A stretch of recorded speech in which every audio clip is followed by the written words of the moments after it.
देखो रिकॉर्डिंग का मैसेज को screen share.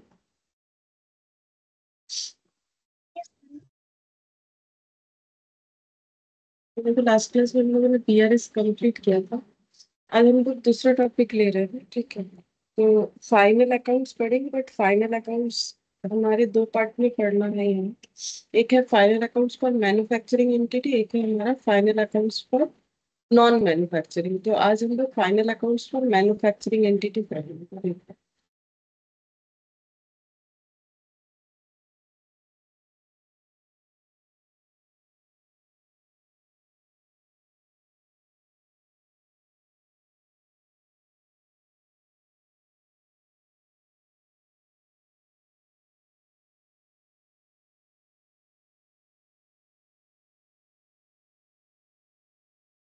Final accounts for manufacturing entity मतलब उनका फाइनल अकाउंट्स बनाना है हमें जो मैन्युफैक्चरर है। मैन्युफैक्चरर हर कोई नहीं होता है, ठीक है। तो बिजनेस दो तरीके से होता है, या तो लोग ट्रेडर हो सकते हैं,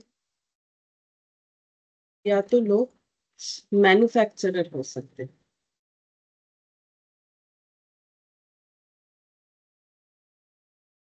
ट्रेडर का मतलब क्या होता है? ट्रेडर का मतलब होता है कि जो किसी से फिनिश्ड गुड्स खरीदते हैं। फिनिश्ड गुड्स मतलब बना बनाया चीज, ठीक है। फिर उसके बाद फिनिश गुड्स परचेज करते हैं, फिर उस फिनिश गुड्स को प्रॉफिट लगा के बेच देते हैं। तो वो होते हैं ट्रेडर, ठीक है। जैसे ट्रेडर एग्जाम्पल अगर दे, जैसे मान लो तुम लोगों ने जहां से फोन खरीदा है, ठीक है, जिस दुकान से, तो क्या वो फोन वाले ने फोन बनाया? नहीं। फोन बनाने का काम तो कोई और करता है, फोन कहीं और बना होगा। उसका फोन का दुकान है, मतलब मोबाइल बेचने का दुकान है, तो वो मोबाइल बेच देता है, ठीक है। तुम लोग अगर घर पे फ्रिज खरीदते हो, ठीक है, तो वो भी थोड़ी ना जरूरी है कि वो फ्रिज बना के बेचा है। बना भी सकता है, ऐसा नहीं कि नहीं बना सकता। अगर बना के बेचता है तो वो मैन्युफैक्चरर है। जाके ग्रोसरी अगर लेके आते हो मार्केट से, दाल चावल, ठीक है, जो भी वेजिटेबल वगैरह, तो जो भी वेजिटेबल सेलर है, तो क्या वो अपने खेत में ही उगा के बेचते हैं? ऐसा जरूरी है? मतलब जितने वेजिटेबल सेलर है वो खेत में उगा के बेचते हैं, ऐसा तो जरूरी नहीं है, ठीक है। वो कहीं ना कहीं से वेजिटेबल खरीद के लेके आते हैं बल्क पे, ठीक है, फिर उसके बाद हमें बेच देते हैं। तो वो ट्रेडर हो गए। लेकिन मैन्युफैक्चरर कौन? मैन्युफैक्चरर का मतलब वो सारे बिजनेसमैन जो चीजों को प्रोड्यूस करके सेल करते हैं, ठीक है। मतलब वो रॉ मटेरियल खरीदते हैं। रॉ मटेरियल अब क्या होता है? अब जिसका जो मैन्युफैक्चरिंग का काम है उसके हिसाब से रॉ मटेरियल होगा, ठीक है। जैसे अगर रेस्टोरेंट को देखो, तो रेस्टोरेंट जो खाना बना के बेचता है तो वो मैन्युफैक्चरर है, ठीक है। तो वो रॉ मटेरियल खरीदता है, लाइक दाल चावल, ठीक है, उसके लिए वो सारा चीज रॉ मटेरियल है, वेजिटेबल्स वगैरह, मसाला, ये सब, ठीक है। तो रॉ मटेरियल परचेज करता है जिस भी चीज का बिजनेस करता है, फिर उससे फिनिश्ड गुड्स बनाता है, मतलब जो वो बेच सकता है, फिनिश्ड गुड्स, ठीक है। फिर उसके बाद उसे सेल करता है। सीधा बात है, अगर हम लोग बना के बेचते हैं रेडी, मतलब मैन्युफैक्चर करके, तो हम लोग मैन्युफैक्चरर है। और अगर हम लोग बना बनाया चीज, जैसे तुम लोग अगर कहीं से जो है, जैसे ड्रेस वगैरह खरीद रहे हो, जैसे पूजा आ रहा है, सोचो कि तुम लोग अगर कपड़ा वपड़ा खरीदने जाते हो, ठीक है, तो फिर जहां से भी खरीद रहे हो, जरूरी है कि वो सिलाई करके ही, वो टेलर भी है ऐसा तो जरूरी नहीं है ना। वो किसी और से खरीदते हैं, फिर हम लोग को बेच देते हैं, ठीक है। तो वैसा होता है। तो ट्रेडर और मैन्युफैक्चरर दो किस्म के जो है एंटिटी हो सकते हैं। यहाँ पर हम लोग मैन्युफैक्चरर का जो बिजनेस सिस्टम है, ठीक है, उसके अकॉर्डिंग पढ़ने वाले हैं, ठीक है। तो मैन्युफैक्चरर का काम क्या है? जो भी चीज वो मैन्युफैक्चर करता है उसके हिसाब से रॉ मटेरियल यानी कच्चा माल खरीद के लेके आता है, फिर उसे प्रोसेस करता है, फिर फिनिश्ड गुड्स बनाता है, ठीक है। तो मतलब बात ये हो गया कि अगर हम लोग खुद को यहाँ पर मानेंगे मैन्युफैक्चरर, हम लोग रॉ मटेरियल खरीदेंगे। अब कौन सा रॉ मटेरियल खरीदेंगे? जो जो चीज का हमारा बिजनेस है। जैसे मान लो अगर डेयरी मैन्युफैक्चरिंग है, तो फिर हम लोग मिल्क वगैरह खरीद सकते हैं, या फिर हम लोग जो है गाय रख सकते हैं, मतलब काऊ रख सकते हैं, ठीक है। उससे दूध जो है मिलेगा हमें, जो उससे हम लोग बहुत सारा चीज बना सकते हैं। जैसे मिल्क होता है, बटर होता है, चीज होता है, घी होता है, ठीक है। तो ये सब बन जाए, तो फिर रॉ मटेरियल से हम लोग बना लेंगे फिनिश्ड गुड्स, ठीक है। अच्छा, तो अगर ये जो काम कहाँ पर होता है, ये एक्चुअली फैक्ट्री में होता है, क्योंकि हम ये कोई छोटा मोटा काम नहीं बोल रहे, मतलब बड़े ऑर्गेनाइजेशन का बात करें। जैसे घर पे भी हो सकता है कि हम लोग कुछ बना के, जैसे रेस्टोरेंट वाले खाना बनाते तो हम लोग घर पे भी बनाते, तो हम लोग थोड़ी ना मैन्युफैक्चरर हो गए, हम लोग बेचते थोड़ी ना है। तो फिर रेस्टोरेंट वाले खाना बना के बेचते हैं, ठीक है। तो उनके लिए वो काम जो है एक प्रॉपर जगह वगैरह होता है, तो मतलब बेसिकली फैक्ट्री में ये काम होता है। इतना समझो, है ना। मैन्युफैक्चरिंग का काम कहाँ होता है, फैक्ट्री में होता है। तो फैक्ट्री में ये जो रॉ मटेरियल से फिनिश गुड्स बन रहा है, तो जिस तरीके से बनता है उसको हम लोग बोलेंगे प्रोसेस, ठीक है। किसी एक प्रोसेस के थ्रू से हमारा रॉ मटेरियल फिनिश गुड्स में ट्रांसफर होता है। कहाँ होता है, फैक्ट्री में होता है, ठीक है।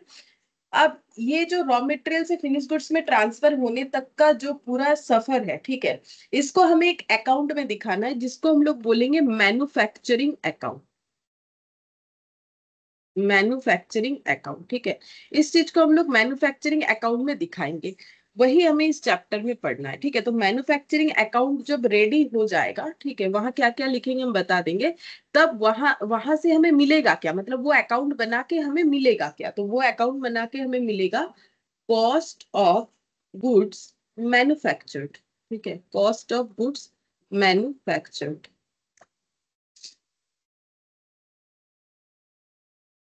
मतलब जो गुड्स हम लोगों ने रेडी किया उसका कॉस्ट। कॉस्ट मतलब बोल सकते हैं, इसको हिंदी में बोलते हैं लागत, ठीक है। मतलब हम ये कहना चाह रहे हैं कि मैंने कोई ये गुड्स बना के बेचा तो उसका कॉस्ट कितना है, क्योंकि जब तक मुझे कॉस्ट नहीं पता चलेगा उस पर हम प्रॉफिट लगा के नहीं बेच सकते। जैसे मान लो मेरा रेस्टोरेंट है, तो हम क्या करते हैं, जो भी डिशेस हम बेचते हैं, ठीक है, जो भी आइटम्स हम बेचते हैं उसके हिसाब से रॉ मटेरियल लेके आते हैं, फिर बनाते हैं, बनाने के बाद बेचते हैं। तो मुझे तो ये पता करना पड़ेगा ना कि एक ये डिश बनाने का मेरा, जैसे मान लो हम बनाते केक फॉर एग्जाम्पल, ठीक है। केक बनाते, मान लो बेकरी का काम है तो केक बनाते। अब एक केक जो बनाने का क्या कॉस्ट पड़ रहा है, क्योंकि अलग अलग केक का अलग अलग कॉस्ट होता है, डिपेंड करता है कैसा कैसा केक है, ठीक है, क्या क्या इंग्रेडिएंट्स यूज हुआ है, उसके हिसाब से कॉस्ट भी अलग अलग हो सकता है। हो सकता है कोई केक 100 रुपए में बन के रेडी हो गया, कोई 200 रुपए में बन के रेडी हुआ, फिर उस पर प्रॉफिट लगा के बेचेंगे। तो कॉस्ट का मतलब होता है जो हमारा लागत है, ठीक है, मतलब हमें जो लग रहा है उस चीज को रेडी करने के लिए, ठीक है, जितना पैसा हमें खर्चा करना पड़ेगा, ठीक है। जैसे मान लो जो ट्रेडर है, जैसे मान लो किसी का कोई बुक सेलर है, ठीक है, तो वो क्या करता है, किसी से बुक खरीद के लेके आके फिर वो बुक्स बेचता है मार्केट में। मान लो एक बुक 100 रुपए का खरीद के लाया, फिर उस पे 20 रुपए लगा के 120 रुपए में बेच दिया, वो हो गया ट्रेडर, ठीक है। तो उसी तरीके से अगर हम लोग मैन्युफैक्चरर है तो हमें ये पता करना पड़ेगा। जैसे देखो, हम किसी से 100 रुपए में बुक खरीदे, फिर उसे 20 रुपए प्रॉफिट लगा के बेच दिए, तो मुझे पता चल गया मेरा बुक का कॉस्ट है इतना, प्रॉफिट है इतना, तो सेलिंग प्राइस है 120।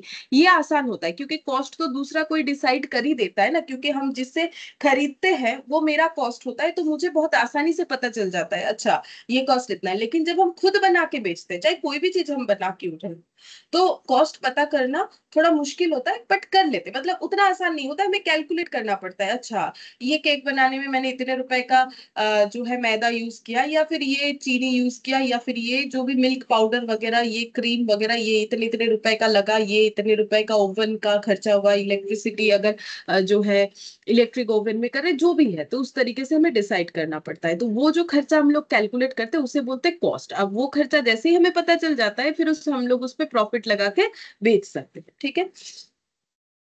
तो मैन्युफैक्चरिंग अकाउंट जब बनता है तो हमें अपने गुड्स का कॉस्ट पता चल जाता है। फिर मैन्युफैक्चरिंग अकाउंट बनाने के बाद हम लोग क्या बना सकते हैं, हम लोग बना सकते हैं इसके बाद जो अकाउंट बना सकते हैं जिसका नाम होता है ट्रेडिंग अकाउंट, ठीक है। ट्रेडिंग अकाउंट का मतलब अब ट्रेड करेंगे, मतलब बिजनेस करेंगे, ठीक है। तो जो ट्रेडर है वो भी बिजनेस करते हैं, जो मैन्युफैक्चरर है वो भी बिजनेस करते हैं। फर्क इतना है कि मैन्युफैक्चरर गुड्स को बना के फिर बेचता है, और ट्रेडर किसी और से खरीद के बेचता है। बेचता तो दोनों ही है, ठीक है।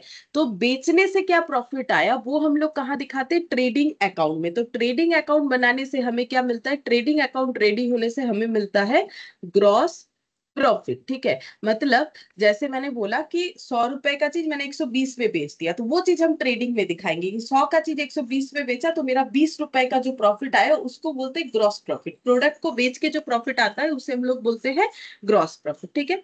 उसके बाद ट्रेडिंग अकाउंट बनने के बाद क्या बनता है, ट्रेडिंग अकाउंट बनने के बाद बन जाता है प्रॉफिट एंड लॉस अकाउंट, ठीक है। अब ये प्रॉफिट एंड लॉस अकाउंट बनाने का क्या फायदा है, प्रॉफिट एंड लॉस अकाउंट बनाने से हमें पता चलता है नेट प्रॉफिट। ठीक है, अब ये प्रॉफिट एंड लॉस अकाउंट जो है उससे नेट प्रॉफिट पता चलता है। तो ये नेट प्रॉफिट क्या है? नेट प्रॉफिट का मतलब ये होता है, देखो ग्रॉस प्रॉफिट का मतलब हो गया कि मैंने प्रोडक्ट बेच के कितना प्रॉफिट कमाया। मान लो मेरा एक केक बनाने का 100 रुपए लगा, मैंने उस केक को 150 में बेच दिया, तो मेरा ग्रॉस प्रॉफिट 50 रुपए। लेकिन ये तो मैंने सिर्फ प्रोडक्ट के कॉस्ट के हिसाब से बोल दिया कि भाई मेरा ये केक को रेडी करने में 100 रुपए लगा, मैंने 50 लगा के 150 में बेच दिया, तो मेरा 50 रुपए का ग्रॉस प्रॉफिट। लेकिन वो प्रॉफिट हम पूरा घर लेके नहीं जा सकते। क्यों नहीं जा सकते? क्योंकि मेरा बिजनेस का अलग अलग एक्सपेंसेस भी तो होगा। क्या एक्सपेंसेस होगा? जैसे मेरा इलेक्ट्रिसिटी का खर्चा, वो तो मैंने डिडक्ट नहीं किया। जैसे मेरा जो भी मेरे बिजनेस में एसेट्स यूज हो रहा है उसका डिप्रिशिएशन का खर्चा, मैंने कोई मार्केटिंग का खर्चा किया, मैंने कोई पैकेजिंग का खर्चा किया। तो इस तरीके का जो भी खर्चा हुआ है उस खर्चे को हम लोग कहाँ रिकॉर्ड करते हैं? प्रॉफिट एंड लॉस अकाउंट में रिकॉर्ड करते हैं। तो वो जब 50 रुपए का प्रॉफिट हुआ उसी से मुझे बिजनेस के बाकी खर्चे पे करने पड़ते हैं। बाकी खर्चे का अगर एक जनरल हेडिंग बोले, जैसे ऑफिस एडमिनिस्ट्रेशन खर्चा, सेलिंग डिस्ट्रीब्यूशन खर्चा, तो इस तरीके का खर्चा हम लोग पे करते हैं। पे करने के बाद जो बच जाता है उस प्रॉफिट को हम लोग बोल देते हैं नेट प्रॉफिट। ठीक है, उस प्रॉफिट को हम लोग नेट प्रॉफिट बोलते हैं। तो अगर हमें नेट प्रॉफिट पता करना है तो हमें क्या रेडी करना पड़ता है? हमें रेडी करना पड़ता है PL, profit and loss account, उससे हमें मिल जाता है नेट प्रॉफिट। अच्छा, उसके बाद हम लोग लास्ट क्या बनाते हैं? उसके बाद हम लोग बनाते हैं बैलेंस शीट। ठीक है, तो यहाँ पर लिख देते हैं, इसके बाद हम लोग बनाएंगे पीएल के बाद बैलेंस शीट। ठीक है, तो बैलेंस शीट में, बैलेंस शीट से हमें क्या पता चलता है कि हमारे बिजनेस में कितना एसेट और लाइबिलिटीज, इसका डिटेल्स हमें पता चलता है। ठीक है, बैलेंस शीट कोई अकाउंट नहीं होता। अच्छा, अब थोड़ा सा ये तो एक ओवरव्यू दे दिया कि हम लोग करने क्या वाले हैं। तो बेसिकली ना हमें यहाँ पर मैक्सिमम केसेस यही होगा कि मैन्युफैक्चरिंग अकाउंट बनाना पड़ेगा, और हो सकता है ट्रेडिंग पीएल बैलेंस शीट भी बनाना पड़े। तो देखेंगे वो कैसा क्वेश्चन। अब कुछ पॉइंट्स लिख पाएंगे वो नोट डाउन करना है। तो यहाँ पर लिखेंगे मैन्युफैक्चरिंग। ম্যাম ম্যাম বলছি এই ব্যালেন্স স্টেটমেন্টটা যখন বানাবো তখন ব্যালেন্স স্টেটমেন্ট যখন বানাই তখন তো আমাদের অ্যাসেটস আর লায়াবিলিটি সাইড দুটো তো মানে ইকুয়াল থাকে। হ্যাঁ, এবার ধরুন আমার কোম্পানিতে তো নাও থাকতে পারে, আমার লায়াবিলিটি বেশিও থাকতে পারে বা অ্যাসেটস বেশিও থাকতে পারে। না এটা পসিবল হয় না। কেন হয় না?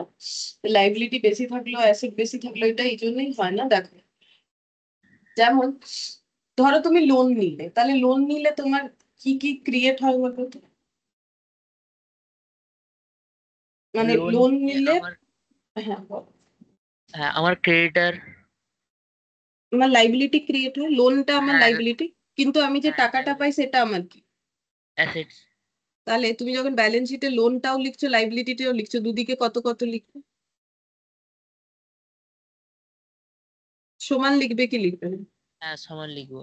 ঠিক আছে, আরো এক্সাম্পল দিয়ে দিচ্ছি। ধরো তুমি বিজনেসে ক্যাপিটাল ইন্ট্রোডিউস করলে, তুমি নতুন বিজনেস শুরু করেছো, বিজনেসে ধরো 1 লাখ টাকা ক্যাপিটাল লাগালে। এবার ওই ক্যাপিটাল থেকেই কিছুটা ধরো ফার্নিচার কিনেছো, ওই ক্যাপিটাল থেকে কিছুটা স্টক কিনেছো। ঠিক আছে, ওই ক্যাপিটাল থেকেই মানো কি কিছুটা, কি বলবো, ধরো একটা বিল্ডিং নিয়েছো। ঠিক আছে, তাহলে তুমি ব্যালেন্স শিটের ক্যাপিটাল যতটা লিখবে, ক্যাপিটালের অ্যামাউন্ট, আর ওখান থেকে যে সব অ্যাসেট গুলো ক্রিয়েট করেছো সেটাও তো তুমি মানে অতটাই লিখবে। মানে এবার ওখান থেকেই তো নিতে পারবে, ওর থেকে বেশি বা কম হওয়ার তো সম্ভাবনা নেই, না।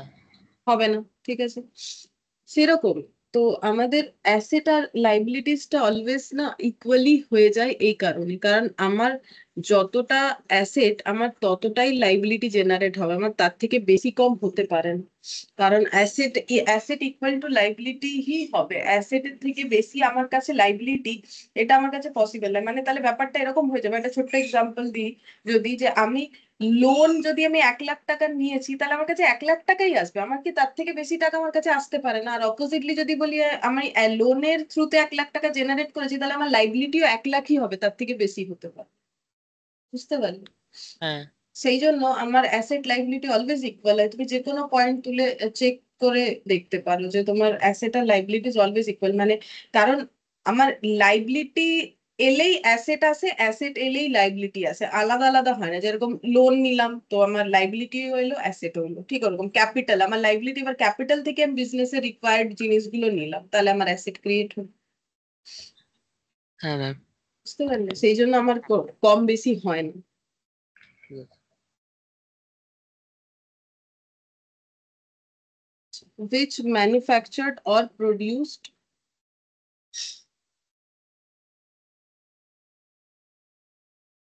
goods। अच्छा, तो देखो manufacturing entities are those which manufactured और प्रोड्यूस्ड गुड्स। ये तो मैंने पहले ही बोल दिया कि मैन्युफैक्चरिंग एंटिटी वही सारे एंटिटी होते हैं जो गुड्स मैन्युफैक्चर करते हैं या प्रोड्यूस करते हैं। Final accounts. अच्छा, अब ये फाइनल अकाउंट्स जो बार बार बोल रही है, फाइनल अकाउंट्स होता क्या? फाइनल अकाउंट्स ईयर एंड में कोई भी एंटिटी बनाता है ये पता करने के लिए कि बिजनेस करके उसका प्रॉफिट हुआ कि लॉस। क्योंकि देखो फाइनल अकाउंट्स के अंदर ये चीज आ जाते हैं, manufacturing account, trading account, PL account, balance sheet account. और अगर कोई मैन्युफैक्चरर नहीं है तो मैन्युफैक्चरिंग के अलावा बाकी तीनों, ट्रेडिंग, पीएल और बैलेंस शीट। तो बिजनेस का मतलब बिजनेस का कंडीशन अगर पता करना है कि हम लोग बिजनेस करके पूरे साल क्या कमाए, प्रॉफिट या लॉस, तो फिर हमें ये सारे अकाउंट बनाने होते हैं, एक दूसरे के साथ लिंक होते हैं, तो हमें ये सारे अकाउंट बनाने होते हैं। अगर हम लोग मैन्युफैक्चरर नहीं है तो मैन्युफैक्चरिंग वाला नहीं बनाएंगे, लेकिन बाकी तीन बनेगा। ठीक है, तो फाइनल अकाउंट्स उसी को बोला जाता है। तो final accounts of manufacturing entity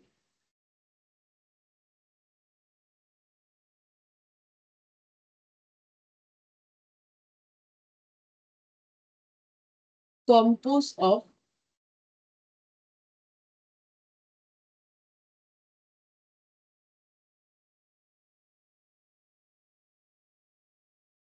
manufacturing account, trading and PL. Actually trading PL अभी अलग अलग बनता नहीं है, ठीक है, ट्रेडिंग एंड पीएल एक साथ ही बनता है। मैंने वो अलग दिखा है समझाने के लिए कि ट्रेडिंग बनाओ तो क्या निकलेगा, पीएल बनाओ तो क्या निकलेगा, लेकिन लिखना होता है एक साथ, बैलेंस शीट।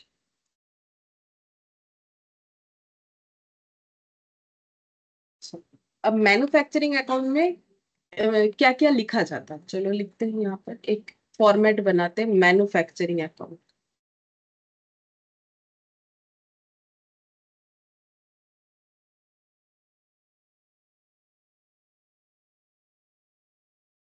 जैसे कि लिखो, हम फिर बता देंगे। To opening stock of work in progress,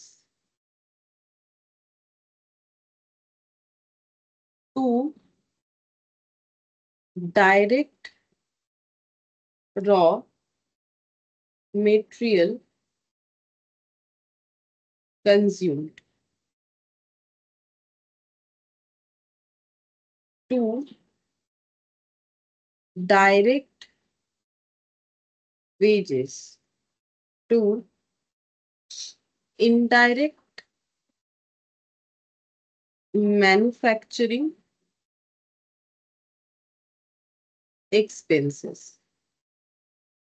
by closing stock of work in progress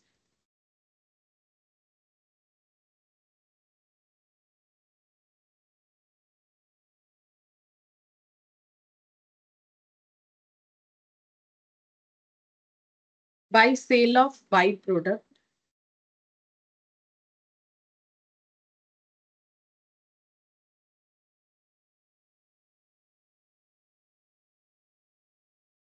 by sale of scrap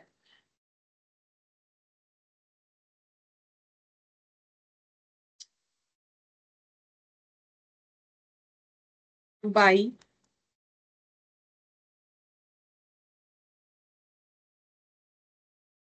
trading account cost of finished goods।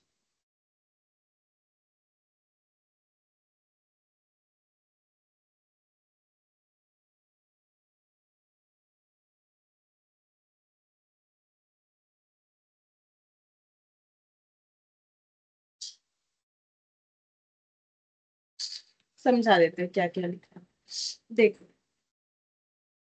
सबसे पहले है कि opening stock of WIP, work in progress को in short हम लोग बोलते हैं WIP। तो WIP का मतलब होता है कि work in progress. Work in progress का मतलब है जो काम अभी भी चल रहा है, ठीक है, प्रोग्रेसिंग में है। तो क्योंकि हम लोग मैन्युफैक्चरर है, तो ऐसा जरूरी तो नहीं कि सारा गुड्स हमारा ईयर एंड आने पे रेडी हो चुका होगा। मतलब जैसे मान लो, एक एग्जांपल देते हैं, जैसे हम लोग मान लो लैपटॉप मैन्युफैक्चर करते हैं, तो लैपटॉप का पूरा जो है लैपटॉप रेडी होगा। तो मान लो लैपटॉप फुल रेडी था, बट उस पे स्क्रीन लगाया हुआ नहीं था, और जो कीबोर्ड है वो भी रेडी नहीं हुआ था। तो कुछ लैपटॉप ऐसे थे कि वो पूरे रेडी थे, तो वो फिनिश्ड गुड्स है। कुछ लैपटॉप ऐसे थे कि वो आधा अधूरा रेडी है, मतलब उसमें अभी भी काम बाकी है। तो उसको हम लोग बोलते हैं वर्क इन प्रोग्रेस, ठीक है। तो वर्क इन प्रोग्रेस देखो, मैंने दोनों साइड लिखा है। एक साइड लिखा है to opening stock of WIP, एक साइड लिखा है by closing stock of WIP। तो ओपनिंग स्टॉक ऑफ WIP का मतलब हो गया जिस पे अभी भी, जिस प्रोडक्ट पे अभी भी काम होना बाकी है, मतलब वो फिनिश गुड्स नहीं बना है, आधा अधूरा है। जैसे मान लो तुम लोग कोई चैप्टर को पूरा नहीं पढ़े हो, तो तुम लोग WIP में हो, पूरा कंप्लीट कर लोगे, तो हम बोल सकते हैं चैप्टर जो है फिनिश गुड्स बन चुका है, ठीक है।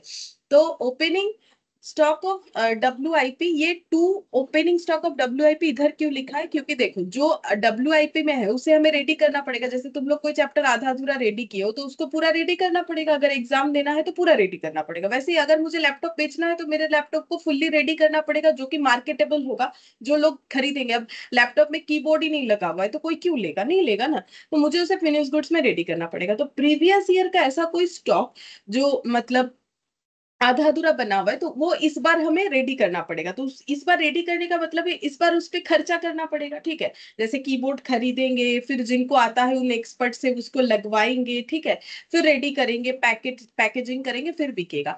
तो वो मेरा खर्चा हो गया। तो देखो, मैन्युफैक्चरिंग अकाउंट हम लोग का एक नॉमिनल अकाउंट है। अगर उसमें खर्चा हुआ तो डेबिट साइड में लिखेंगे, और उसमें अगर हमारा खर्च मतलब इनकम हुआ, ठीक है, तो फिर हम लोग क्रेडिट साइड लिखेंगे। अब हमेशा इनकम होने से ही होता है ऐसा बात नहीं, हम बताते हैं धीरे धीरे। तो देखो, मेरा आधा अधूरा बना हुआ गुड्स जिसको हम इस बार पूरा बनाना चाहते हैं, तो उसमें मुझे खर्चा करना पड़ेगा, तब वो आधा अधूरा गुड्स पूरा बनेगा।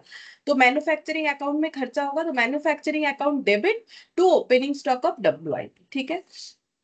अच्छा, अब हमें रॉ मटेरियल खरीदना पड़ेगा, तो फिर से वही manufacturing account debit to raw material, ठीक है। अब रॉ मटेरियल कंज्यूम्ड का मतलब है, जैसे मान लो मैंने रॉ मटेरियल खरीदा है 10 किलो, ठीक है, बट मेरा इस बार यूज हुआ है 8 किलो ही, तो मुझे 8 किलो का ही खर्चा यहाँ पर दिखाना पड़ेगा। मैंने जो भी बनाया, मेरा जो भी प्रोडक्शन किया, मान लो उसमें मेरा 8 किलो ही रॉ मटेरियल लगा, 10 किलो नहीं लगा।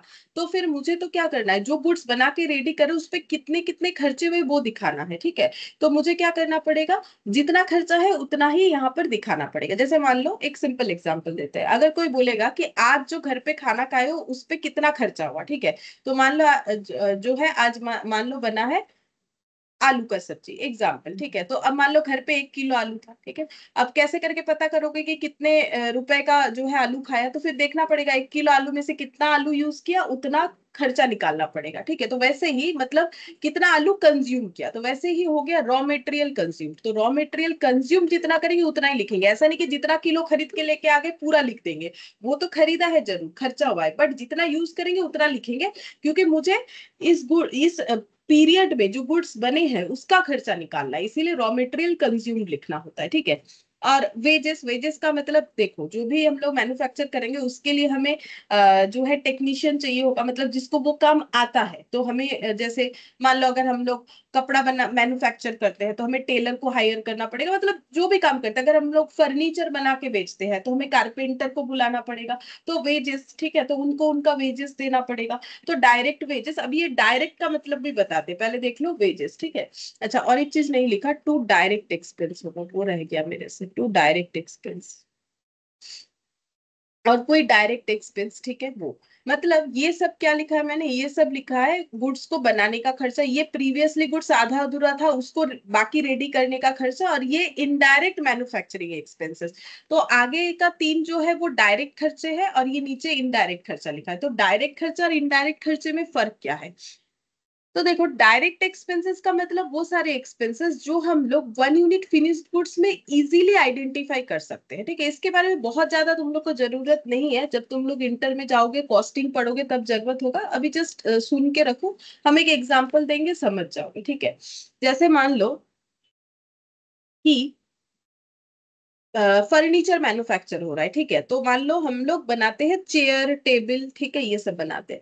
तो एक चेयर बनाने में कितने रुपए का लकड़ी लगा है वो हम लोग बहुत आसानी से बता सकते हैं। मान लो हम लोगों ने एक लकड़ी का टुकड़ा खरीदा था, ठीक है, फिर उसको जो है शेप दिया, काट के उसको चेयर बना दिया, तो हमें पता है कि एक पूरा लंबा सा लकड़ी का टुकड़ा कितने रुपए का था, उसमें से हम लोगों ने कितने रुपए का लकड़ी यूज किया एक चेयर को बनाने के लिए, हम लोग बता सकते हैं। लेकिन अगर कोई हमें, ये मेटेरियल है, लकड़ी मेटेरियल है फर्नीचर को बनाने का। अब फर्नीचर को बनाने के लिए ना और भी बहुत सारा मटेरियल यूज होता है, लाइक फेविकॉल। फेविकॉल भी तो एक मटेरियल है, मटेरियल है ना। मटेरियल मतलब जिसका एक मतलब जो एक सब्सटेंस है, मतलब मेटेरियल का मतलब क्या हो गया, जिसका एक फिजिकल एग्जिस्टेंस है, सब्सटेंस है।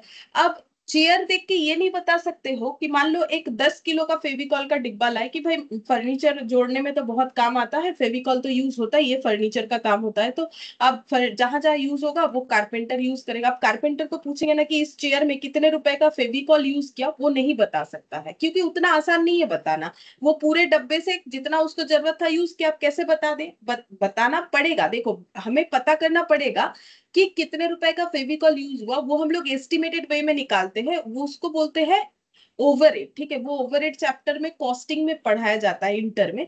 बस हम डायरेक्ट का मतलब समझाने के लिए एग्जांपल ले रहे हैं। तो लकड़ी का खर्चा तो वो बता देगा, बट अगर पूछोगे फेविकॉल का खर्चा, वो सोचेगा कैसे बताए, होगा 60 रुपए, 100 रुपए, ऐसा कुछ बोलेगा, मतलब एग्जैक्टली नहीं बोल पाएगा। अच्छा, और एग्जाम्पल देते हैं। जैसे मान लो कि हम लोग बना रहे हैं, और क्या एग्जांपल दे, जैसे मान लो कोई टेलर है, ठीक है, तो वो शर्ट सिल रहा है। तो एक शर्ट को बनाने में कितना मीटर कपड़ा लगता है उनको पता होता है कि भाई ये इंसान है, इसका ये मेजरमेंट है, तो एक इसके लिए शर्ट बनाएंगे तो इतना मीटर कपड़ा लगेगा। अब कपड़ा पर मीटर में बिकता है, तो वो बता देगा कि एक शर्ट को रेडी करने में कितने रुपए का कपड़ा लगा। अब उससे पूछोगे, वो शर्ट को सील के रेडी किया, अब उससे पूछोगे कि इसमें कितने रुपए का धागा, धागा माने जेटा बोले सूतो, कितने रुपए का धागा लगा, वो नहीं बता सकता है, क्योंकि धागा तो देखो मशीन में लगा हुआ रहता है, वो अपने हिसाब से जो है सिलते जाते हैं। अब पूछेगा कि इस शर्ट में ना कितने रुपए का धागा यूज किए हो, वो नहीं बता सकता है, ठीक है। तो जो इजीली बता सकते हो वो सब होता है डायरेक्ट खर्चा, ठीक है। अब वो मेटेरियल नेचर का हुआ तो मेटेरियल, अगर वो लेबर के लिए हुआ तो वेजेस, ठीक है। अगर वो किसी मेटेरियल और लेबर के अलावा किसी और वजह से हुआ तो डायरेक्ट एक्सपेंसेस। तो डायरेक्ट का मतलब ये हो गया जो खर्चा हम लोग फिनिश गुड्स को देख के ही बता सकते हैं कि भाई इतने रुपए का ये चीज लगा है। लेकिन ऐसे खर्चे जो खर्चा तो है, जो मेरे फिनिश गुड्स में इंक्लूडेड तो है, बट हम देख के ना नहीं बता पा रहे आसानी से कि इसमें कितने रुपए का वो चीज खर्चा हुआ है, तो उसे हम लोग बोलते हैं इनडायरेक्ट खर्चा, ठीक है। तो बस समझ के रखो स्टोरी के, डायरेक्ट खर्चा क्या होता है, इनडायरेक्ट खर्चा क्या होता है। जैसे देखो, एक चेयर बनाने का कारपेंटर बोल रहा है 1000 रुपए लेंगे, तो मुझे पता है कि एक चेयर पे कारपेंटर का वेजेस कितना है।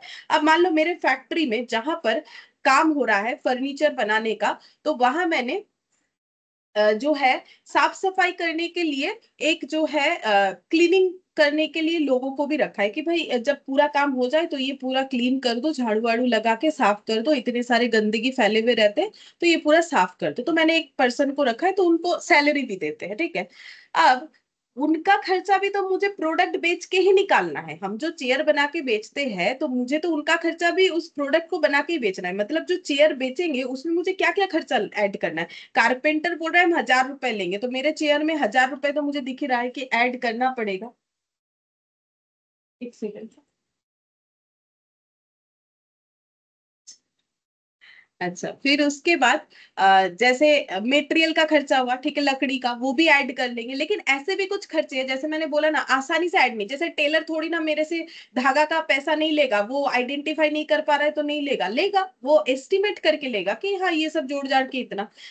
तो वही हम बोल रहे हैं कि डायरेक्ट वेजेस, जैसे मैंने जिसको रखा है साफ सफाई करने के लिए, उनको जो सैलरी दे रहा है, उनका पैसा भी तो मुझे प्रोडक्ट बेच के ही निकालना है, तो मुझे प्रोडक्ट के कॉस्ट में वो खर्चे को भी ऐड करना है। लेकिन वो करते कैसे हैं वो तुम लोग के सिलेबस का पार्ट नहीं है, ठीक है। वो जो है कॉस्टिंग में पढ़ाया जाता है, तो वहां पर जब वहां तक पहुंच जाएंगे हम लोग तब करेंगे।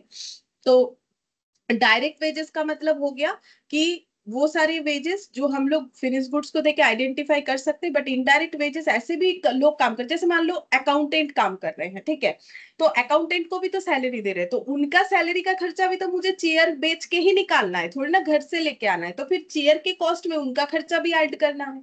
अब वो तो उतना आसान नहीं होता है ना। अकाउंटेंट को हम सैलरी दे रहे हैं मान लो 30,000 पर मंथ, ठीक है, तो एक चेयर बन के जो रेडी हुआ उसमें उनका सैलरी का कितना हिस्सा ऐड करें, ठीक है, वो तो मुझे पता करना पड़ेगा। जैसे कारपेंटर बोलेगा 1,000 रुपए, वो तो ऐड कर देंगे, बट अकाउंटेंट का सैलरी का कितना हिस्सा ऐड करे, वो हमें सीखना होता है, ठीक है। यहाँ पर नहीं सीखना पड़ेगा, यहाँ पर ये सारी चीज ना हमें बता देंगे, हमें बस लिख देना होगा कि भाई ये मैन्युफैक्चरिंग अकाउंट में ये इधर जाएगा, ये इधर जाएगा। अब इनडायरेक्ट मैन्युफैक्चरिंग एक्सपेंसेस का मतलब जो डायरेक्ट नहीं होगा वही इनडायरेक्ट होगा, ठीक है। अच्छा, अब इधर आ गया क्लोजिंग स्टॉक ऑफ डब्ल्यूआईपी, मतलब जैसे क्लोजिंग स्टॉक ऑफ डब्ल्यूआईपी का मतलब जैसे प्रीवियसली कुछ आधा अधूरा गुड्स था जिसे हम लोग इस बार रेडी करने चाह रहे हैं, तो फिर to opening stock of WIP हो गया। उसी तरीके से अगर इस बार हमारा कोई गुड्स आधा अधूरा रह गया, क्योंकि वो हर बार ही होगा, हर बार ही होगा, क्योंकि देखो फैक्ट्री है, काम चल रहा है, तो कुछ गुड्स जो है वो फुल्ली रेडी होंगे पर्टिकुलर डेट पे, कुछ गुड्स जो है आधा अधूरा रह ही जाएगा, डेली तो बनाएंगे। तो देखा गया 700 पीसेस रेडी है, 300 पीसेस अभी भी डब्ल्यूआईपी होकर रह गया, ठीक है। तो वैसे ही तो अगर हमारा कुछ डब्ल्यूआईपी का क्लोजिंग स्टॉक है तो वो हम लोग इधर लिखेंगे बाई साइड, क्योंकि ये मेरा जो है एसेट हो गया, ठीक है, ये नेक्स्ट ईयर ब्रॉट डाउन हो जाएगा। By sale of byproduct, अब ये बाई प्रोडक्ट क्या है वो हम लिख पाएंगे, बता भी देते हैं। बाई प्रोडक्ट का मतलब ये होता है कि एक्चुअली प्रोसेस करते वक्त ऐसा हो सकता है कि कुछ ऐसे चीज हमारे पास प्रोसेस होके आ गए जो हमें चाहिए ही नहीं था बट आ गया। जैसे कि अगर तुम लोगों को पता है कि नहीं, नहीं पता, अगर चीनी का मैन्युफैक्चरिंग देखोगे, जैसे गन्ने के रस, गन्ना मतलब जेटा के आंख बोले, सुगर केन, सुगर केन से जो है चीनी बनता है, ठीक है। तो जब चीनी बनाने जाते हो ना, तो बाई चांस उससे हमें गुड़ भी मिल जाता है, ठीक है, बाई चांस गुड़ मिल जाता है। देखो एक्चुअली गुड़ बनाना हमारा टारगेट नहीं होता है, हमारा टारगेट है चीनी बनाना, लेकिन जब चीनी बनाने जाओगे ना तो उस प्रोसेसिंग में ऑटोमेटिकली हमें गुड़ मिल जाएगा, ठीक है। लेकिन चीनी और गुड़ के प्राइस में मार्केट में फर्क होता है। चीनी से गुड़ का प्राइस जो है, मतलब जो गन्ने के रस वाला गुड़ है, ठीक है, अब तुम लोग बोलोगे जो ठंडे के मौसम में खजूर का गुड़ मिलता है वो तो अच्छा खासा महंगा होता है, उसका छोड़ो, वो अलग चीज हो गया। हम बोल रहे हैं जो शुगर केन से जो चीनी, जो मतलब गोल ढेला वाला गुड़ होता है ना, वो जो हमेशा मिलता है, मतलब 12 मंथ्स का 12 मंथ्स ही मिलता है। जैसे खजूर वाला गुड़ जो है वो ठंडे के मौसम में मिलता है, खजूर के पेड़ से जो होता है वो अलग चीज है। ये जो शुगर केन वाला गुड़ है, वो शुगर केन के प्रोसेस में ना ऑटोमेटिकली निकल के आता है, तो इसे हम लोग बोलते हैं बाई प्रोडक्ट। तो मेन प्रोडक्ट हमारा चीनी था बट उससे बाई प्रोडक्ट निकल के आ गया। अच्छा, और एग्जांपल देते हैं, अगर कभी घर पे किसी के घर पे अगर होता है या कभी देखे हो तो देखना कि बटर निकालने का प्रोसेस कैसे होता है। जैसे दूध का जो मलाई है ना, मतलब যেটাকে বাংলাতে বলে সর, ঠিক আছে, दूध का जो मलाई है उसे जमा करके अगर हम लोग उसको चर्निंग करते हैं ना, मतलब तुम लोग कैलेंडर में कृष्ण भगवान का फोटो देखे हो जो माखन निकाल के हंडी से खाते रहते हैं, तो वो यशोदा मैया जो उसमें वो प्रोसेस करते रहती ना, ऐसे एक जो है चर्निंग प्रोसेस, मुझे नहीं पता तुम लोग कभी घर पे देखे हो कि नहीं, मेरे घर पे होता है क्योंकि मेरे घर पे गाय है तो होता है। तो वो बर्फ डाल के और वो मलाई डाल के ऐसे दाल घोटनी से करते हैं, तो वो जो है उसमें मक्खन निकल के आता है, तो मक्खन निकाल लो तो नीचे ना जो है छाछ रह जाता है, ठीक है, तो उसे बोलते हैं बटर मिल्क, ठीक है, बटर मिल्क छाछ रह जाता है, ওটাকে বাংলাতে কি বলে আমি ঠিক জানি না, छाछ के, तो वो रह जाता है, तो वो जो है वो बाई प्रोडक्ट हो गया, क्योंकि बटर का जो प्राइस है वो कुछ अलग है, ठीक है, और जो वो छाछ रह गया उसका प्राइस जो है अलग है, उसको इंग्लिश में बटर मिल्क बोलते हैं। বাংলায় কি ঘোল বলে না কি বলে মনে হচ্ছে, আমার ঠিক জানা নেই, আমি ঠিক বলতে পারছি না। তো वो हो गया हमारा बाई प्रोडक्ट, ठीक है, जो घोल रह गया वो बाई प्रोडक्ट, और जो बटर निकल के आ गया वो हमारा मेन प्रोडक्ट है। वैसे ही शुगर का, शुगर केन से जब शुगर प्रोड्यूस करते हैं ना तो चीनी के साथ साथ गुड़ ऑटोमेटिकली आ जाता है, लेकिन गुड़ का मार्केट प्राइस और चीनी के मार्केट प्राइस में फर्क है।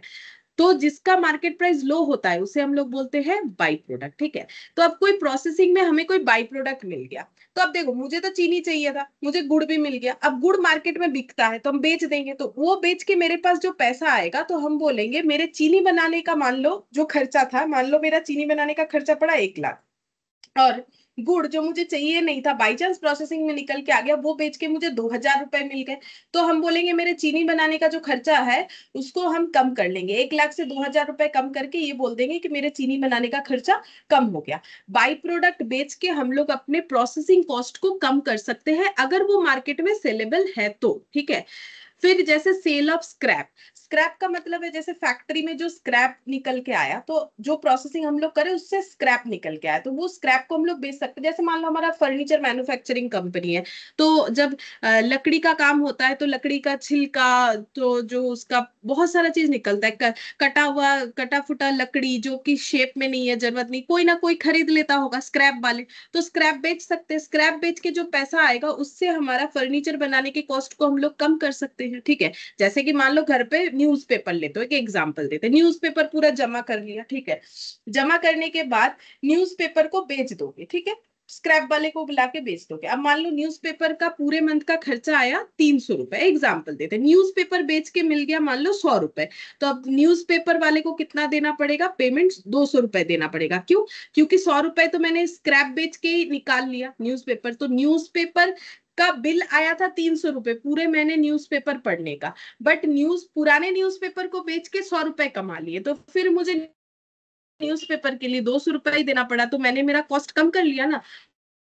सेम उसी तरीके से फैक्ट्री में अगर कोई स्क्रैप निकल के आता है तो वो बेच के हम लोग अपने मैन्युफैक्चरिंग कॉस्ट को कम कर सकते हैं। अगर हमारा कोई बाई प्रोडक्ट निकल के आता है तो हम लोग अपने मैन्युफैक्चरिंग कॉस्ट को कम कर सकते हैं, तो वही दिया है, ठीक है। तो ये टोटल खर्चा, इससे हम लोग ये माइनस करेंगे तो हमारा खर्चा कम होगा, और ये तो हमारा क्लोजिंग स्टॉक है WIP का। तो फिर ये सब माइनस करने से जो हमें मिलेगा वो हो जाएगा इस बार हम लोगों ने जो गुड्स फुल्ली रेडी किया है उसका cost, cost of finished goods, और इसे हमें कहाँ ट्रांसफर करना पड़ेगा, ट्रेडिंग अकाउंट में, ठीक है। अच्छा, अब यहाँ पर हम लिखवा देते हैं रॉ मेटेरियल कंज्यूम्ड मतलब क्या क्या होता है। Raw material consumed,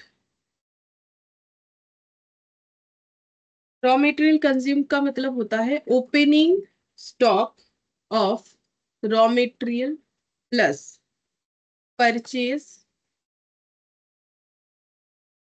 of raw material minus return minus closing stock of raw material. मतलब देखो, कितना रॉ मटेरियल हम लोगों ने कंज्यूम किया है वो कैसे निकालेंगे। हमारे पास पहले से कुछ रॉ मटेरियल था, हम लोगों ने कुछ रॉ मटेरियल खरीदा, बट उसमें से कुछ रिटर्न भी कर दिया अपने सप्लायर को, जरूरत नहीं था तो रिटर्न कर दिया। और हमारे पास अगर कोई closing stock of raw material पड़ा हुआ है तो वो माइनस करने से हमें पता चलेगा हम लोग कितना रॉ मटेरियल कंज्यूम करें। जैसे कि एग्जांपल देते, मेरे पास पहले से ही 100 रुपए का रॉ मटेरियल पड़ा हुआ था, मैंने और 300 रुपए का रॉ मटेरियल खरीदा, बट उसमें से 50 रुपए का रॉ मटेरियल रिटर्न कर दिया, ठीक है। तो मेरे पास 100 रुपए का रॉ मटेरियल था, अभी मेरे पास करेंटली 250 रुपए का रॉ मटेरियल है, तो मेरे पास 350 रुपए का रॉ मटेरियल है, ठीक है। लेकिन जब हम अपने गोडाउन में चेक किए जहां रॉ मटेरियल रखते हैं, वहां मुझे दिखा कि मेरे पास अभी सिर्फ 100 रुपए का रॉ मटेरियल ही पड़ा हुआ है, तो रहना चाहिए था 350। अब मेरे पास अगर सिर्फ 100 रुपए का रॉ मटेरियल पड़ा हुआ है तो इसका मतलब बाकी 250 रॉ मटेरियल मैंने यूज कर लिया होगा, ठीक है। तो रॉ मटेरियल कंज्यूम निकालने के लिए मुझे क्या करना पड़ेगा, opening stock of raw material plus जो परचेस किया, अगर परचेस से कुछ रिटर्न कर दिया वो माइनस कर देंगे, माइनस करेंगे कि क्लोजिंग स्टॉक, तो इतना मेरे पास होना चाहिए, बट अभी कितना पड़ा हुआ है, तो अभी मेरे पास सिर्फ और सिर्फ 100 रुपए का रॉ मटेरियल पड़ा हुआ है, जबकि होना चाहिए था 350, तो बाकी कहाँ गया, यूज कर लिया। तो इस तरीके से हम लोग रॉ मटेरियल कंज्यूम्ड को निकाल सकते हैं। फिर लिखेंगे डायरेक्ट एक्सपेंस। डायरेक्ट एक्सपेंसेस में क्या क्या आ सकता है, जैसे यहाँ पर है ना एक डायरेक्ट एक्सपेंसेस, तो डायरेक्ट एक्सपेंसेस में आ जाएगा हमारा higher charges of, higher charges of plant and machinery, ठीक है। जैसे हमें कोई प्लांट मशीनरी चाहिए तो जरूरी तो नहीं है कि हर बार बिजनेसमैन प्लांट मशीनरी खरीद ले, वो भाड़े पे भी प्लांट मशीनरी ले सकता है। तो अगर हम लोग भाड़े पे प्लांट मशीनरी ले रहे हैं तो उसे हम लोग बोलते हैं डायरेक्ट एक्सपेंसेस के अंडर आता है वो वाला, ठीक है। क्योंकि हम लोग उसको आइडेंटिफाई, देखो डायरेक्ट का मतलब मैंने बता दिया जो 1 यूनिट फिनिश गुड्स में पता चल जाता है। तो ऐसा कोई मशीन जिस मशीन से हम लोग जो भी गुड्स बना रहे हैं, अगर हमें पता है कि एक गुड्स बनाने का उस पर कितना भाड़ा लग रहा है, ठीक है। तो अगर ये आइडेंटिफाई कर पाते हैं तो higher charges of plant machinery हमारा डायरेक्ट एक्सपेंसेस होगा। रॉयल्टी, रॉयल्टी भी हमारा डायरेक्ट एक्सपेंसेस हो सकता है, ठीक है। देखो अब डायरेक्ट होने का ना कोई रूल्स नहीं है, ये मैंने जस्ट एग्जांपल दे दिया। रॉयल्टी डायरेक्ट भी हो सकता है, इनडायरेक्ट भी हो सकता है, डिपेंड करता है कि हम लोग वन यूनिट फिनिश गुड्स में आइडेंटिफाई कर पा रहे हैं कि नहीं कर पा रहे हैं।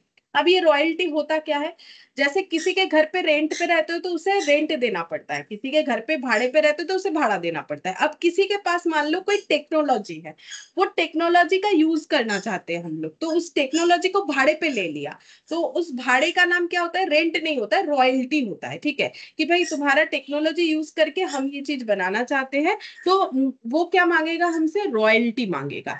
अब देखो मुझे अगर पता है कि मेरा एक जैसे मान लो मेरा गाड़ी मैन्युफैक्चरिंग कंपनी है, ठीक है। तो मैंने कोई जापानीज कंपनी का जो है टेक्नोलॉजी हायर किया है, तो उन्होंने बताया भाई एक गाड़ी बनाओगे तो मुझे इतने रुपए देना royalty.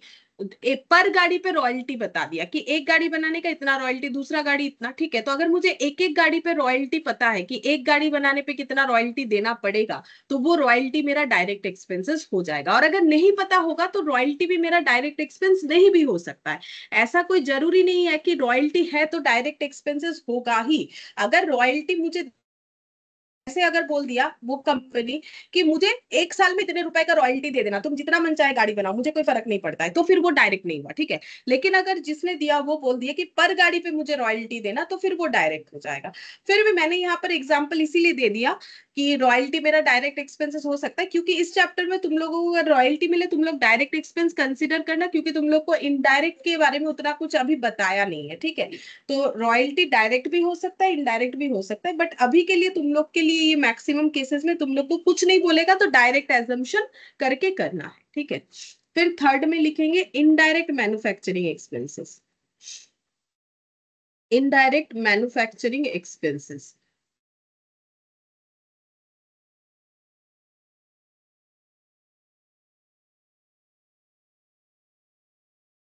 All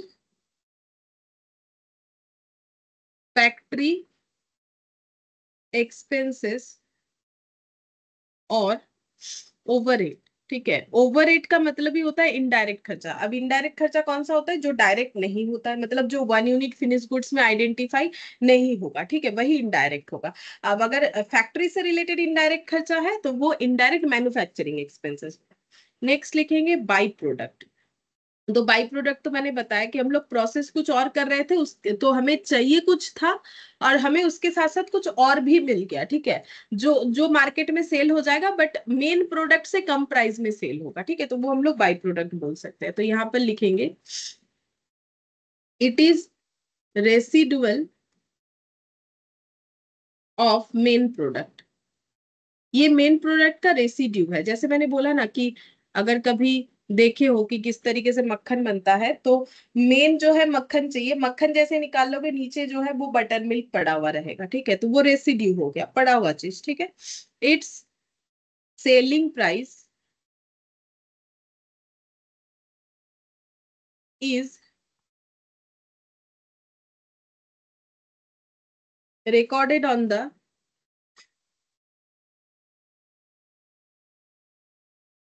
credit side of manufacturing account. ये मैन्युफैक्चरिंग अकाउंट के क्रेडिट साइड में रिकॉर्ड होता है, देखो वो तो मैंने दिखा ही दिया। And reduce the cost of manufacturing, और ये रिकॉर्ड करने से क्या होता है, रिड्यूस हो जाता है कॉस्ट ऑफ मैन्युफैक्चरिंग। मैन्युफैक्चरिंग का कॉस्ट हमारा रिड्यूस हो जाए, ठीक है। अच्छा, बस यही ओवरव्यू हमें चाहिए। अब देखते हैं एक एक क्वेश्चन करोगे तो समझ में और भी अच्छे से आने लगेगा। ম্যাম ম্যাম বলছি বাই ম্যাম বলছি বাই প্রোডাক্টটাকে ট্রেডিং পিএল এর ক্রেডিট দিকে লিখতে পারবো না? ট্রেডিং পিএল এই জন্যই লিখতে পারবে না, কারণ বাই প্রোডাক্টটা ম্যানুফ্যাকচারিং করে প্রডিউস হচ্ছে। বাই প্রোডাক্টটা কোথায় প্রডিউস হচ্ছে, ফ্যাক্টরিতে, তাহলে ফ্যাক্টরিতে যা কিছু হচ্ছে সেটা কোথায় দেখাতে, আচ্ছা, তাহলে ওটা আমি ম্যানুফ্যাকচার। ওখানে দেখাতে পারবো না। ট্রেডিং এ আমি শুধু ফিনিশড গুডস দেখাতে পারবো, আর ফিনিশড গুডসটা কত দামে বিক্রি করবে, হ্যাঁ ঠিক আছে।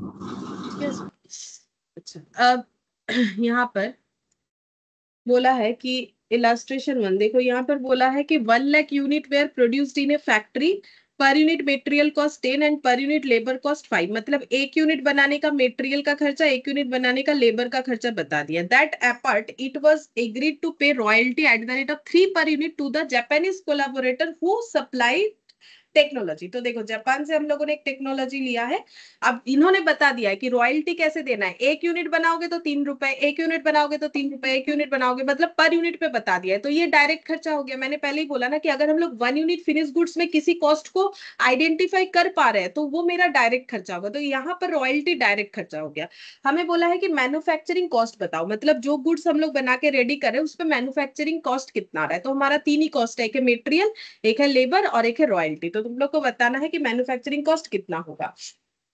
तो ऐसे ओरली भी बता सकते हो, बोलो मैन्युफैक्चरिंग कॉस्ट कितना होगा। एक कुटी है ना, तो कौन सी कुटी? चीनी दे या नहीं? हाँ, तो देखो, बोलो कितना होगा मैन्युफैक्चरिंग कॉस्ट। 1 लाख यूनिट बनाना है, मेटेरियल का खर्चा 10 रुपए पर यूनिट, तो टोटल मेटेरियल का खर्चा कितना होगा बोलो।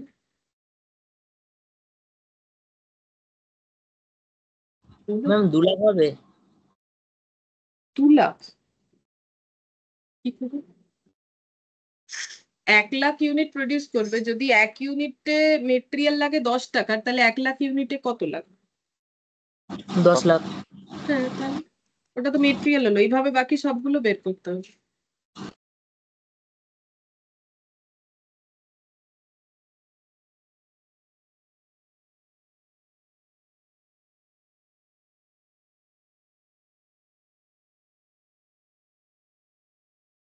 तो ऐसे टेबल बना के कर सकते हो। ठीक है, अभी अकाउंट नहीं बनवा रहे, सिंपल अकाउंट बनाने नहीं बोला है ना, बोला कि कॉस्ट निकालो, तो हम ऐसे ही डायरेक्टली टेबल बना के कर रहे हैं। ম্যাম 18,000 হবে, এই 18 লাখ সরি। 18 लाख है। तो ये देखो, पर यूनिट कॉस्ट हमें तीन ही खर्चा बोला है। एक बोला है रॉ मटेरियल का खर्चा। अब सभी ये डायरेक्ट है क्योंकि सबका पर यूनिट दे रखा है, तो चाहो तो डायरेक्ट सामने लिख दो, नहीं लिखो तो भी कोई फर्क नहीं पड़ता है। Direct labour cost, royalty. ठीक है, तो देखो, 10 रुपए, 5 रुपए, 3 रुपए पर यूनिट है। 10 रुपया, 5 रुपया और 3 रुपया। ठीक है, कितने यूनिट के लिए हम लोग ये बना रहे हैं? For 1 lakh unit. ये प्रेजेंटेशन अपने हिसाब से कर सकते हो, समझ में आए वैसे करने से ही होगा।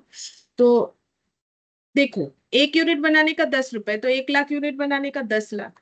ठीक है, ये तो कोई मतलब ऐसा टफ है नहीं हमारा। 1 लाख इंटू 10। ठीक है, एक यूनिट बनाने पे लेबर 5 रुपए लेता है, तो 1 लाख यूनिट बनाएगा तो लेबर का खर्चा हम लोग का हो जाएगा 5 लाख। एक यूनिट बनाने पे रॉयल्टी लगता है 3 रुपए, तो 1 लाख यूनिट बनाने का लग जाएगा 3 लाख। तो टोटल हो जाएगा 18 लाख। और पर यूनिट कॉस्ट कितना हो जाएगा? 18 रुपीज। बोलो समझ में आ गया ये वाला कैसे हुआ, क्या हुआ? अभी तक जो भी इतना कुछ सीखा उससे कुछ रिलेट कर पाए कि क्या करना है?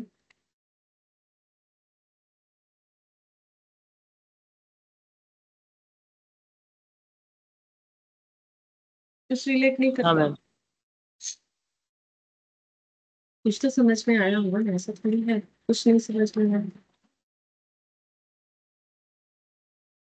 यहाँ पर बोला है ये सेकंड वाले क्वेश्चन, मैन्युफैक्चरिंग अकाउंट बनाना है mister Bimal for the year and 31 मार्च 2022। अभी मैंने डेटा नहीं पढ़ा है, पढ़ लेंगे, बट इतना समझ में आ रहा है हमें मैन्युफैक्चरिंग अकाउंट बना के देना है। ठीक है, तो मैन्युफैक्चरिंग अकाउंट बनाएंगे तो in the books of mister Bimal, in the books of mister Bimal,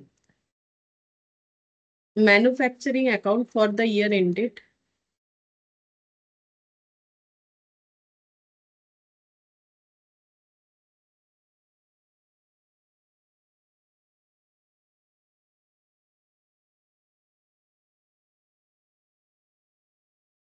31 March 2022। Account बनाने का मतलब लेजर बनेगा। ठीक है, तो मैन्युफैक्चरिंग अकाउंट बना लेते हैं।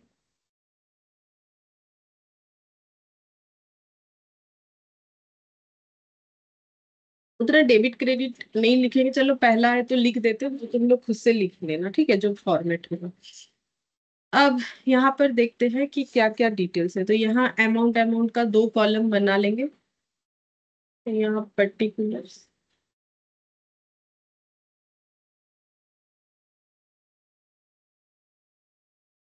तो अब देखते हैं क्या क्या दिया हुआ है हमने।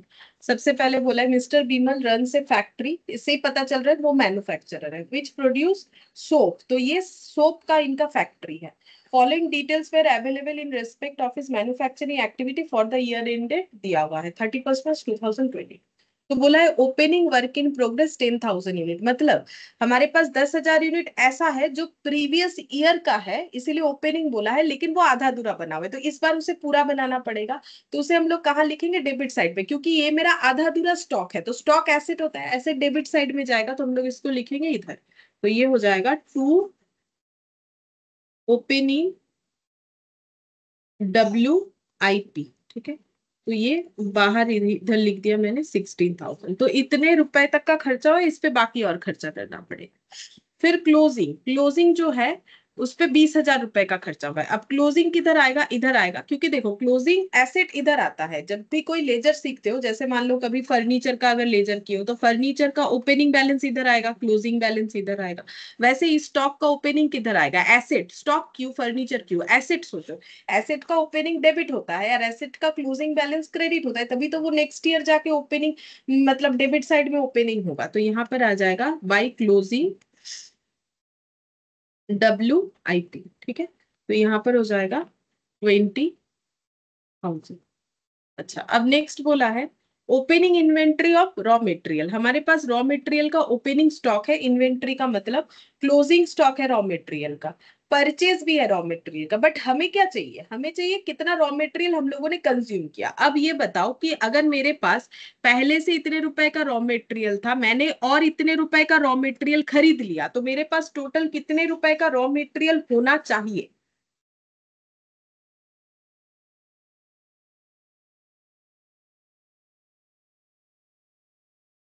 9,90,000। लेकिन मेरे पास अभी कितना पड़ा हुआ है, 1,90,000। तो फिर कितना यूज हो गया है, तो बाकी कहाँ गया, यूज हो गया। हाँ, तो मुझे क्या चाहिए, टू रॉ मेटेरियल कंज्यूम्ड।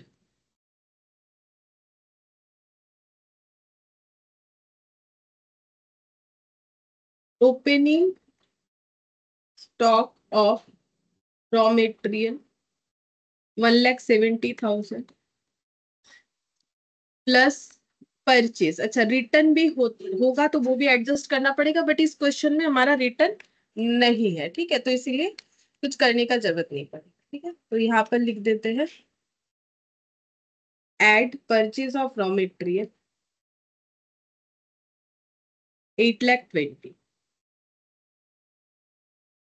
तो यहाँ पर आ जाएगा 9,90,000, तो ये हो जाएगा रॉ मेटेरियल अवेलेबल,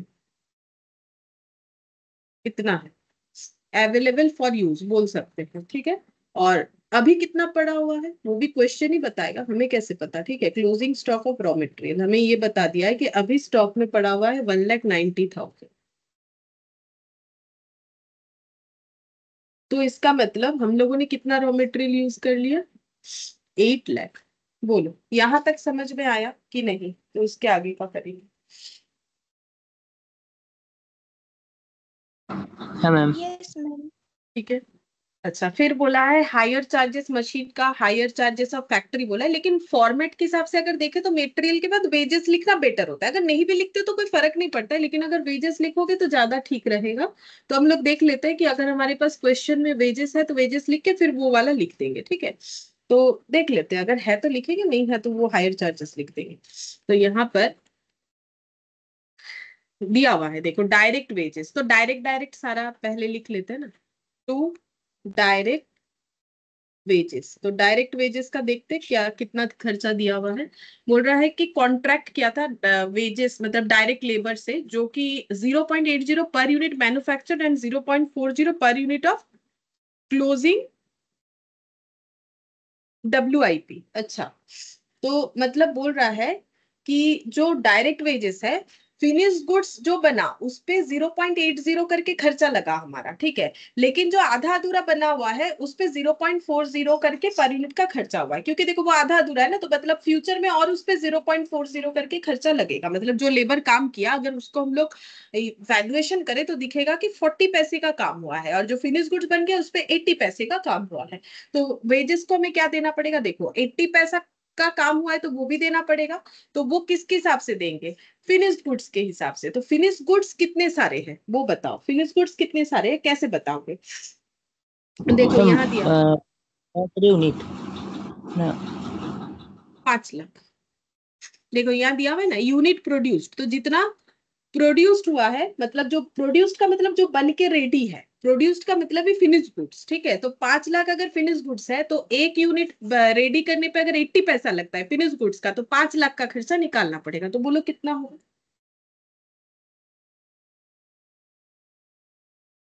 बोलो फिनिश गुड्स के लिए लेबर को कितना देना पड़ रहा है, 80 पैसा करके, और कितना यूनिट फिनिश गुड्स बन के रेडी हुआ है वो क्वेश्चन हमें बता रहा है, 5 लाख। तो बोलो कितना खर्चा होगा। हम 4 लाख 80। 4 लाख, ठीक है। और क्लोजिंग WIP जितने सारे बने हैं उस पे भी हमें लेबर को देना पड़ा है, बट 40 पैसा करके। तो क्लोजिंग WIP कितना सारा बना है वो हमें ऊपर मिल जाएगा, ये देखो, ये देखो कितना ब्रैकेट में दे दिया है, कितना 12,000 यूनिट, तो इंटू 12,000, तो बोलो कितना हो जाएगा, 4800, तो 4,48,100 ऐसा आ रहा है, ठीक है। अच्छा, ওটা 16,880 पे। 16,000 কোনটা, 12,000 इंटू 40%, 12,4,840, अच्छा। 4,800। अच्छा, डायरेक्ट वेजेस के बाद क्या लिखना पड़ता है एक बार देख लो, डायरेक्ट वेजेस के बाद डायरेक्ट एक्सपेंसेस अगर कुछ है तो देख लेते हैं, डायरेक्ट एक्सपेंसेस है। अब डायरेक्ट एक्सपेंसेस में क्या आता है, जैसे मैंने एग्जांपल दिया है, देखो रॉयल्टी, हायर चार्जेस, ये सब हमें डायरेक्ट एक्सपेंसेस कंसीडर करना है। तो देखो यहाँ हायर चार्जेस है, डायरेक्ट एक्सपेंसेस क्यों है, देखो 60 पैसा पर यूनिट मैन्युफैक्चर, एक यूनिट मैन्युफैक्चर करने के लिए 60 पैसे का भाड़ा लगता है मशीन का, ठीक है। तो एक यूनिट का बता दिया है तो इसीलिए डायरेक्ट खर्चा है, तो हायर चार्जेस लिखेंगे। तो डायरेक्ट एक्सपेंसेस में हायर चार्जेस, तो हायर चार्जेस कितना करके देना पड़ रहा है, 60 पैसा पर यूनिट करके, ठीक है। तो बोलो कितना यूनिट जो है प्रोड्यूस हुआ है, हायर चार्जेस कैसे देना पड़ेगा, जितना यूनिट मैन्युफैक्चर्ड होता है उस पे देना पड़ता है, ठीक है। तो मैन्युफैक्चर्ड यूनिट कितना है, अभी अभी देखा था, मैन्युफैक्चर्ड यूनिट कितना है, हम 5 लाख। 5 लाख, तो इंटू 5 लाख तो कितना हो जाएगा,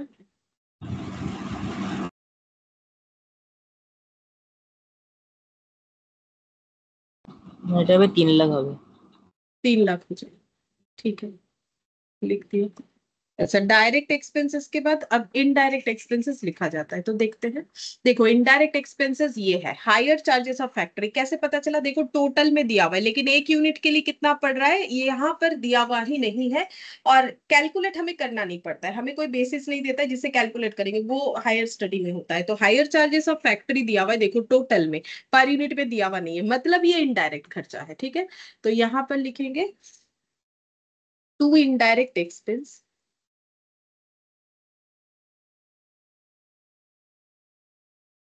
higher charges of factory,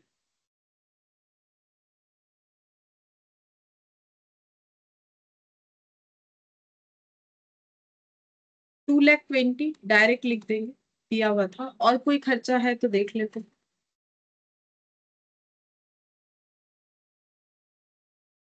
repair and maintenance, देखो ये भी टोटल में दिया है, ये भी हमें नहीं पता पर यूनिट का कितना होगा, तो ये भी हमारे इनडायरेक्ट खर्चा है। तो रिपेयर एंड मेंटेनेंस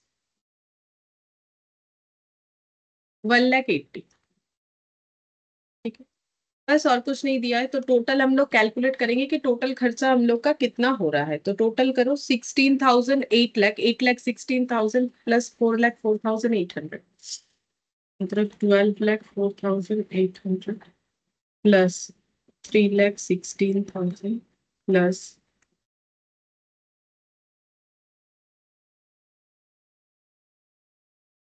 19,20,800। तो इतना खर्चा हुआ, ठीक है। लेकिन फिनिश गुड्स कितने का बना, क्योंकि क्लोजिंग WIP 20,000 रुपए का पड़ा हुआ है, तो 20,000 रुपए तो हमारा फिनिश गुड्स, 20,000 रुपए का जो गुड्स बन के रेडी हुआ, ये टोटल खर्चा कर दिया हम लोगों ने फिनिश गुड्स बनाने का, कितना, 5 लाख का। लेकिन 5 लाख प्लस यहाँ पर जो हमारा ओपनिंग जो WIP है ना, वो यूनिट भी कंसिडर होगा। तो 5 लाख गुड्स प्रोड्यूस्ड हम लोगों ने किया, और ओपनिंग WIP का, तो सारा मिला के खर्चा 19,20,000 हुआ। लेकिन 20,000 का गुड्स, 20,000 का खर्चा इसमें से फिनिश गुड्स बन के रेडी नहीं हुआ, तो वो लेस हो जाएगा। तो इसका मतलब 19,08,000 का हमारा फिनिश गुड्स बन के रेडी हुआ। तो यहाँ पर हो जाएगा 19,08,000 का हमारा फिनिश गुड्स बन के रेडी हुआ। तो ये लिखेंगे बाई ट्रेडिंग अकाउंट, क्योंकि ये ट्रेडिंग अकाउंट में ट्रांसफर हो जाएगा, क्योंकि इतने गुड्स का हम लोग ट्रेड कर सकते हैं, मतलब इसे बेच सकते हैं। तो ये क्या निकल के आया, कॉस्ट ऑफ फिनिश्ड गुड्स, जो फिनिश्ड गुड्स बना उसका कॉस्ट, ऐसे करके निकाला जाता है। 19,20,008। बोलो, समझ में आया?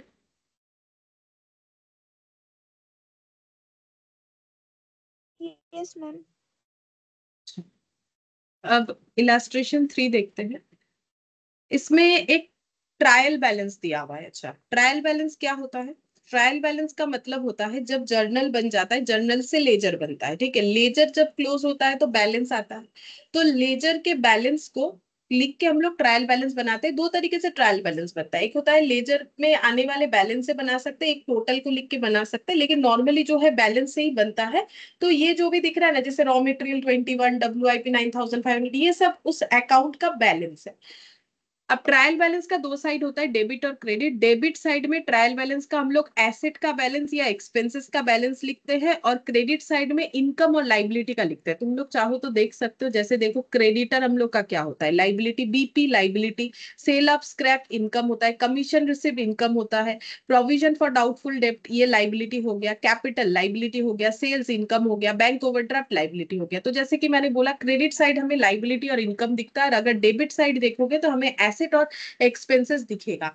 जैसे रॉ मटेरियल खरीदा तो एक्सपेंसेस हो गया, WIP ये हमारा स्टॉक है, तो ये हमारा एसेट हो गया, फिनिश गुड्स एसेट हो गया, सन्डी डेटर एसेट हो गया, कैरेज और परचेज, परचेज करते वक्त हम लोगों को कैरेज यानी भाड़ा देना पड़ा, तो एक्सपेंस हो गया, बिल्स रिसीवेबल एसेट ये एक्सपेंस है, वेजेस, सैलरी, टेलीफोन पोस्टेज का खर्चा, repairs to office furniture expense, cash at bank asset, office furniture asset, ठीक है। तो ये बन गया। अच्छा, तो ये हमें एक ट्रायल बैलेंस दिया हुआ है, हमें करना क्या है देखते हैं। फिर यहाँ हमें कुछ नीचे इंफॉर्मेशन दिया है, बोला है कि prepare manufacturing account, trading account, profit and loss account and the balance sheet, ठीक है। तो हमें ये सारे चीज बना के देने हैं, ठीक है। तो हम एक एक करके सिखाते हैं कैसे करके बनेगा। तो यहाँ पर लिखते हैं, in the books of mister white,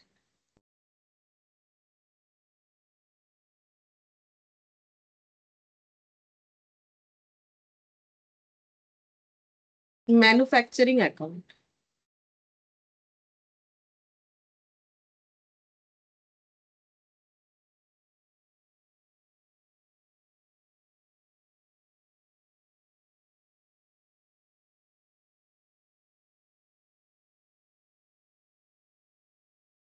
trading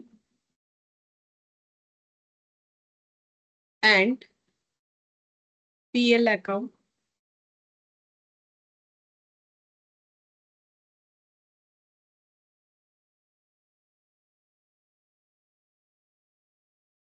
और बैलेंस शीट।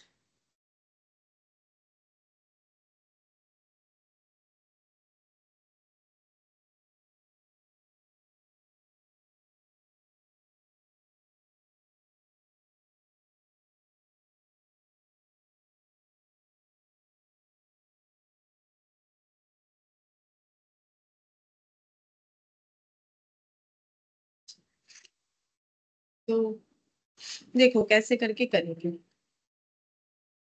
तो हमें क्या करना है, ट्रायल बैलेंस पहले देखना है, और कौन सा डेटा कहाँ पुट होगा वो हम तुम लोगों से पूछेंगे, तुम लोग मुझे बताना, ठीक है, वो तो पूछ लेंगे।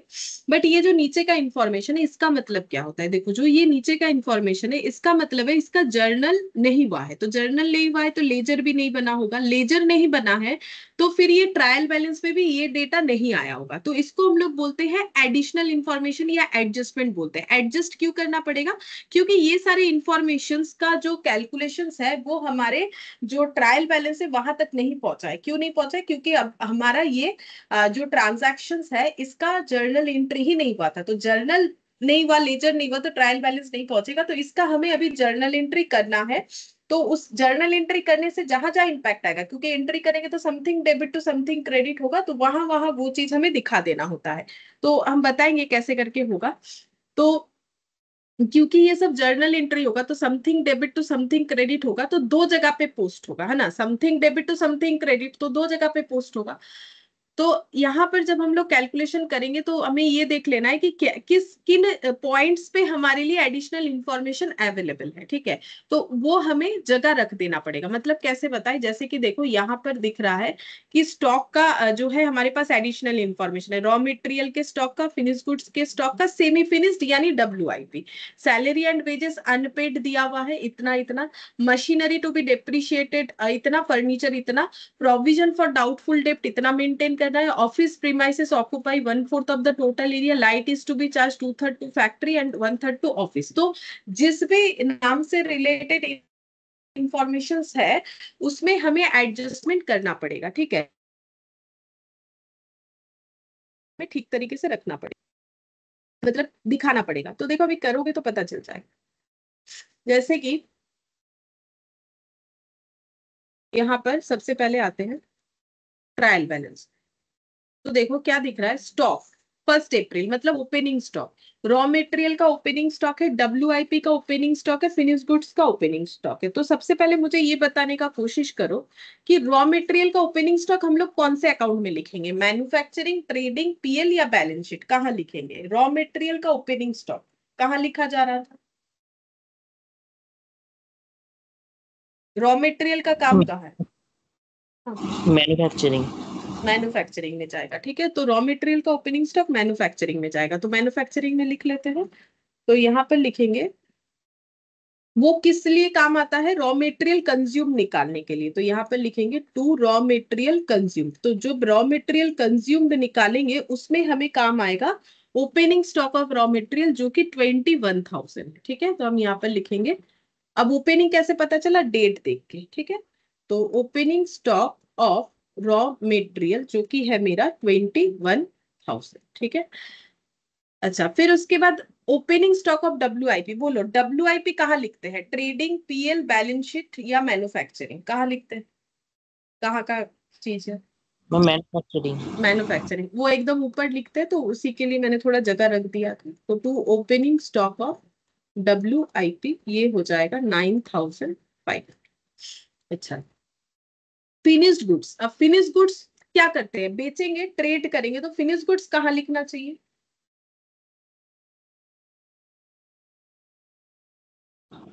मैन्युफैक्चरिंग है। फिनिश्ड गुड्स बेचेंगे ट्रेड करेंगे, तो फिनिश्ड गुड्स कहाँ लिखना चाहिए,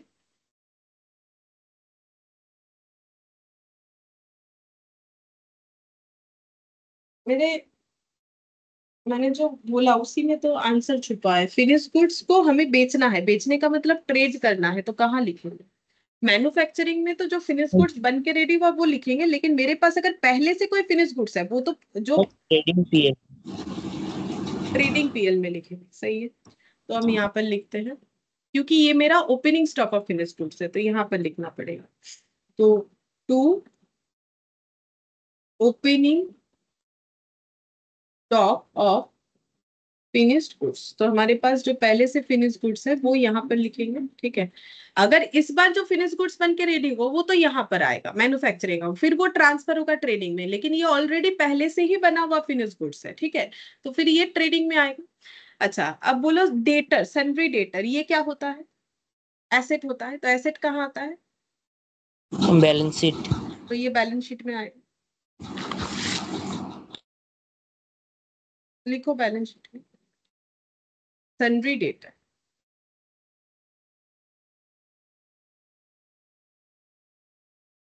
अब डेटर होता है करंट एसेट, तो बैलेंस शीट के फॉर्मेट में फिक्स्ड एसेट ऊपर की तरफ और करंट एसेट जो है नीचे की तरफ लिखना चाहिए।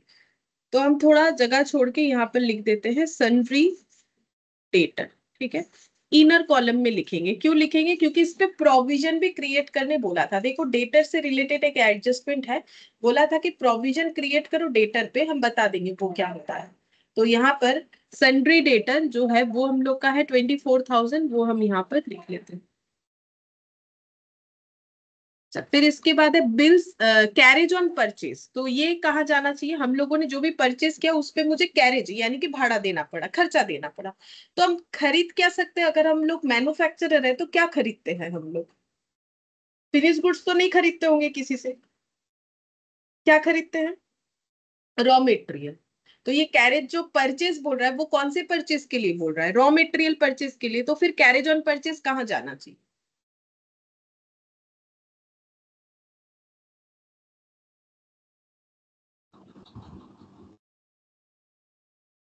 बोलो। मैन्युफैक्चरिंग। मैन्युफैक्चरिंग में जाएगा, ठीक है। तो रॉ मटेरियल परचेज अगर यहाँ आएगा तो हम लोग यहाँ पर लिख देते हैं टू कैरेज ऑन परचेज, या फिर यहाँ पर ऐड भी कर सकते हैं कैरेज ऑन परचेज, या फिर चाहो तो अलग से भी लिख सकते हैं, ठीक है। तो मैंने यहाँ पर लिख दिया टू कैरेज ऑन परचेज, मतलब ऐड करके दिखा दिया। फिर बिल्स रिसीवेबल, बिल्स रिसीवेबल क्या होता है,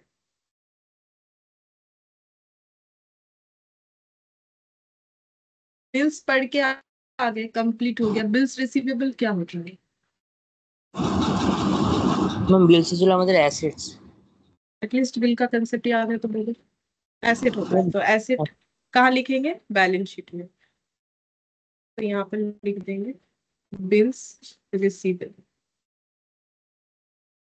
क्योंकि बिल्स रिसीवेबल पे कोई एडजस्टमेंट नहीं था तो हम यहाँ पर इसे डायरेक्टली बाहर वाले कॉलम में लिख देंगे। अच्छा, फिर उसके बाद है वेजेस। तो वेजेस हमारा खर्चा है, तो वेजेस जो है, हम लोग मैन्युफैक्चरर है तो वेजेस किस वजह से देंगे, फैक्ट्री में जो वर्कर काम कर रहे हैं उनको वेजेस देंगे। तो बोलो वेजेस कहाँ लिखना चाहिए फिर मुझे, ma'am trading PL. Manufacturing account में। ट्रेडिंग पीएल में कैसे जाएगा, क्योंकि अभी मैंने बोला ना अगर हम लोग मैन्युफैक्चरर है, देखो ट्रेडिंग में हम लोग वेजेस इसीलिए लिखते हैं क्योंकि हम लोग जो फिनिश गुड्स किसी और से खरीद के प्रॉफिट लगा के बेचते हैं, तो जो फिनिश गुड्स लेके आते हैं हमारे गोडाउन तक, तब अगर हमें कोई लेबर को लेना पड़ा, उनको पेमेंट करना पड़ा, तब लिखते हैं। लेकिन हम लोग तो ट्रेडर नहीं है ना, हम लोग मैन्युफैक्चरर है, तो हमारा वेजेस का खर्चा कहाँ होगा, फैक्ट्री में। तो वेजेस फिर हमें कहाँ लिखना चाहिए, जब हम लोग मैन्युफैक्चरर है तो हमारा ट्रेडिंग में नहीं आएगा ना। बात समझ में आया क्यों ट्रेडिंग में नहीं आया।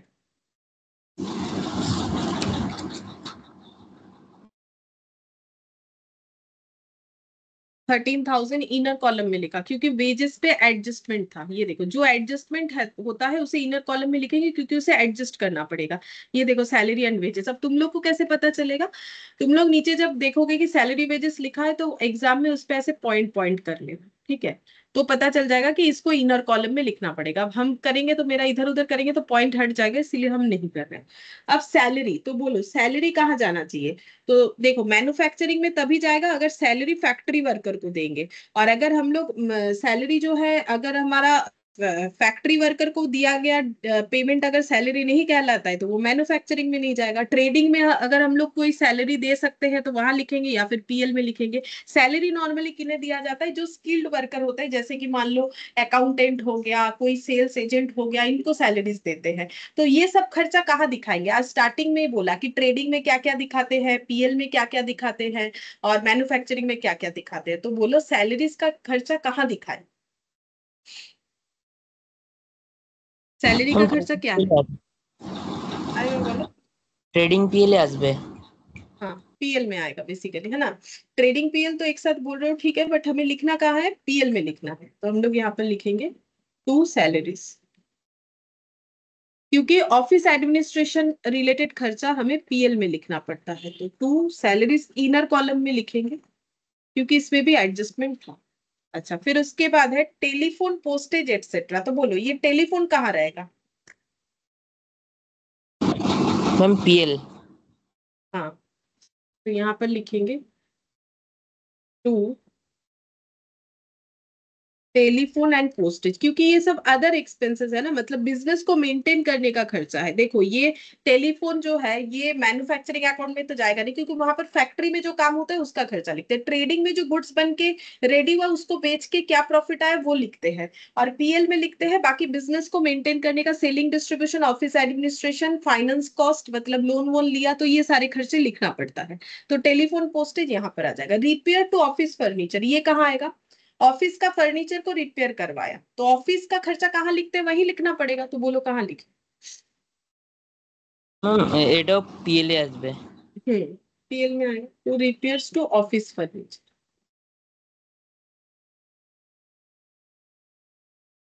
क्योंकि इसमें भी कोई एडजस्टमेंट नहीं है तो ये भी मैंने डायरेक्टली आउटर कॉलम में लिख दिया। कैश एट बैंक, बोलो ये कैश क्या होता है, वो वहीं पर लिखेंगे। तो অ্যাসেটস ব্যালেন্স শিটে আসবে। हाँ, तो कैश एसेट है, तो कैश हम लोग सबसे लास्ट में लिखेंगे। 17,000। अच्छा, ऑफिस फर्नीचर ये एसेट है, ठीक है, तो ये फिक्स्ड एसेट है, तो ये कहाँ लिखेंगे office furniture? Balance sheet. Balance sheet में। तो इस पे डिप्रिशिएशन चार्ज करने बोला है तो यहाँ पर लिखेंगे, इनर कॉलम में लिखेंगे, ठीक है, इसमें एडजस्टमेंट। अच्छा, ऑफिस फर्नीचर हो गया। फिर रिपेयर टू प्लांट, तो प्लांट को रिपेयर करने का खर्चा, तो प्लांट कहाँ रहता है वही रिपेयर होगा और उसका खर्चा भी वही रिकॉर्ड। बोलो कहाँ? এটা পিএল এ আসবে। अरे और बोलो कोথায়? প্ল্যান্ট ম্যাম এটা ইয়েতে ম্যাম प्लांट প্ল্যান্ট। कहाँ रहता है? प्लांट मतलब मशीन प्लांट। হ্যাঁ প্ল্যান্ট তো আছে ব্যালেন্স শিটের অ্যাসেটস দিকে। ওটা রিপেয়ার টু প্লান্ট বলেছে, প্লান্ট কিনেছে এটা তো বলো। হ্যাঁ রিপেয়ারিং এর জন্য ওটাতে পিএল এ আসে তাহলে। প্লান্ট কোথায় থাকে?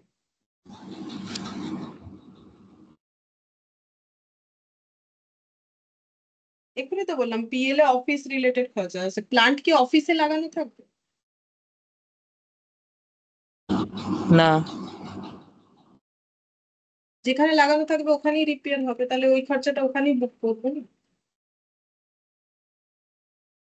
প্লান্ট কোথায় লাগানো থাকে? मशीन प्लांट कहाँ लगा हुआ रहता है? अच्छा मैम फैक्ट्री में हाँ, मैन्युफैक्चरिंग है। तो फिर मैन्युफैक्चरिंग में आएगा ना, वही तो हम हिंट्स दे रहे थे उससे। तो यहाँ पर हो जाएगा टू रिपेयर्स टू प्लांट, ये प्लांट खरीदा नहीं है कि हम लोग बैलेंस शीट में लिखे, ठीक है, 1100। अच्छा, इसके बाद है परचेज, तो परचेज क्या परचेज क्या होगा, हम लोग मैन्युफैक्चरर है तो क्या परचेज कर सकते हैं? किसी से बना बनाया गुड्स तो परचेज करेंगे नहीं, क्योंकि हम लोग खुद ही बनाते हैं। तो नॉर्मली तुम लोग को जिन्होंने पहले अकाउंट्स पढ़ा हुआ है, जैसे कि 11-12 हो गया, तो उनको लगेगा कि परचेज है तो ट्रेडिंग में दे दे। तो ट्रेडिंग में दे सकते हो, बट ट्रेडर थोड़ी हो, मैन्युफैक्चरर हो, तो परचेज क्या करोगे? फिनिश गुड्स मैन्युफैक्चर करते हो तो परचेज क्या करोगे? क्या फिनिश गुड्स जब परचेज करते हो तब ट्रेडिंग में लिखते हो, ट्रेडिंग में जो टू परचेज लिखते हो ना वो फिनिश गुड्स लिखते हो। ये फिर कहाँ लिखना पड़ेगा? मैन्युफैक्चरिंग है आज हाँ, तो एक्चुअली हम लोग ये क्या परचेज कर रहे हैं?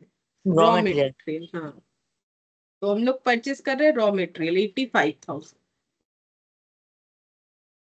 ठीक है। अच्छा, फिर उसके बाद प्लांट एंड मशीनरी ये कहाँ आएगा?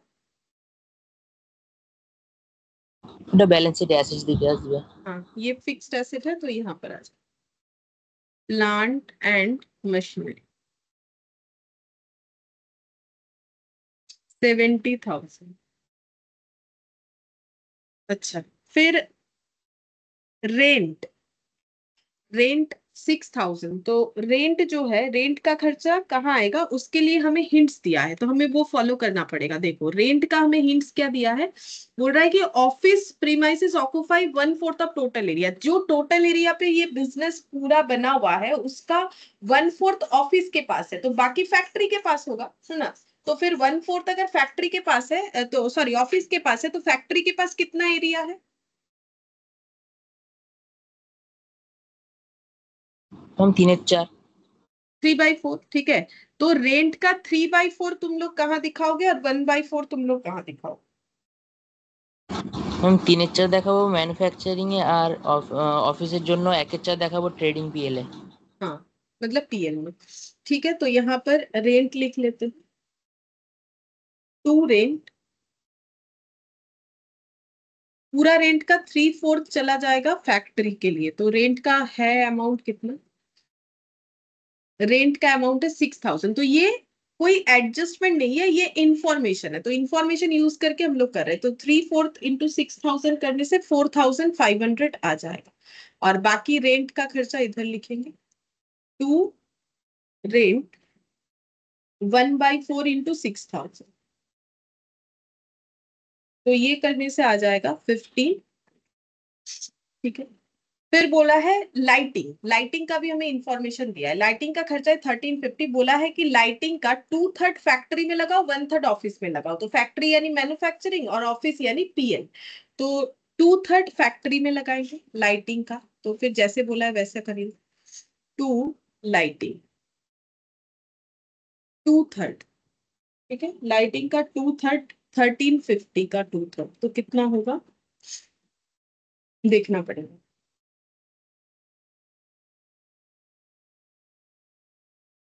ম্যাম 900 টাকা। अच्छा, और बाकी यहाँ जाए टू लाइट का खर्चा, ये है 1350 का 1/3, वहां 2/3 है, तो 900 है, तो बाकी 1350 माइनस 900 करने से पता चल जाएगा 450। हाँ अच्छा, ये हो गया। फिर बोला है कि जनरल एक्सपेंस, तो जनरल एक्सपेंसेस का हमें कोई बोला नहीं कि कितना कहाँ पर देना है, ठीक है। तो जनरल एक्सपेंस अब कैसा है, मतलब ये फैक्ट्री का है, ऑफिस का है, मतलब कहाँ का है हमें नहीं पता। जब हमें कुछ नहीं पता है तो वो खर्चा हमें पीएल में देना, ठीक है। जब हमें कुछ नहीं पता है तो वो खर्चा हमें पीएल में देना, जनरल एक्सपेंसेस, ठीक है। तो ये हो जाएगा 1500। फिर नेक्स्ट देखते हैं इधर। अच्छा, इधर और भी है शायद, नहीं इधर और नहीं। अच्छा, इधर आ जाते हैं सन्ड्री क्रेडिटर, तो ये किधर जाएगा, सन्ड्री क्रेडिटर बीपी, दोनों ही बता दो कहाँ जाएगा। लाइबिलिटी मैम है, लायबिलिटी। लाइबिलिटी साइड में जाए, सन्ड्री क्रेडिटर और बीपी। तो यहाँ पर लिखेंगे सन्ड्री क्रेडिटर और बिल्स पेबल 15,000 और 7,500। सेल ऑफ स्क्रैप, तो ये आज ही सिखाया, बोलो स्क्रैप बेच के जो पैसा मिला वो कहाँ लिखना पड़ेगा, मैन्युफैक्चरिंग। मैन्युफैक्चरिंग के बाई साइड में, ठीक है। तो यहाँ पर लिखेंगे बाई सेल ऑफ स्क्रैप।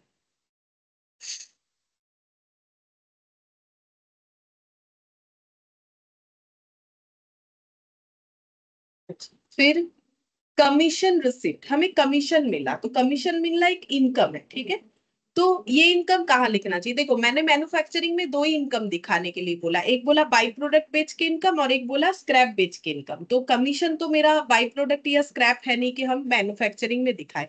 बचा मेरे पास दो चीज, एक है ट्रेडिंग पीएल, तो हम बता देते हैं ट्रेडिंग में हम लोग कैसा इनकम लिखते हैं, जो गुड्स हम लोग प्रोड्यूस करके बेच रहे हैं, या फिर अगर हम लोग प्रोड्यूसर नहीं है तो किसी और से खरीद के बेच रहे हैं, सिर्फ उसी का सेल इनकम लिखा जाता है, ठीक है, जो मेरा डायरेक्ट इनकम है।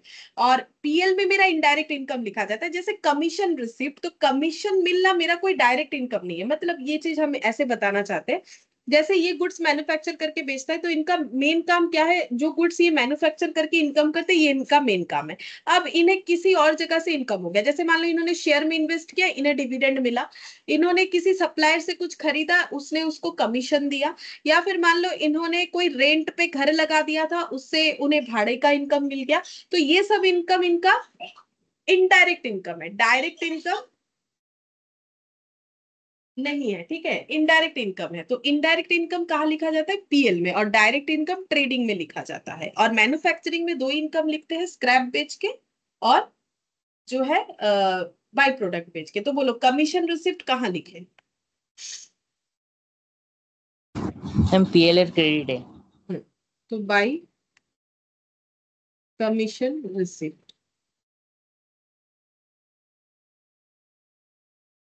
450, ठीक है।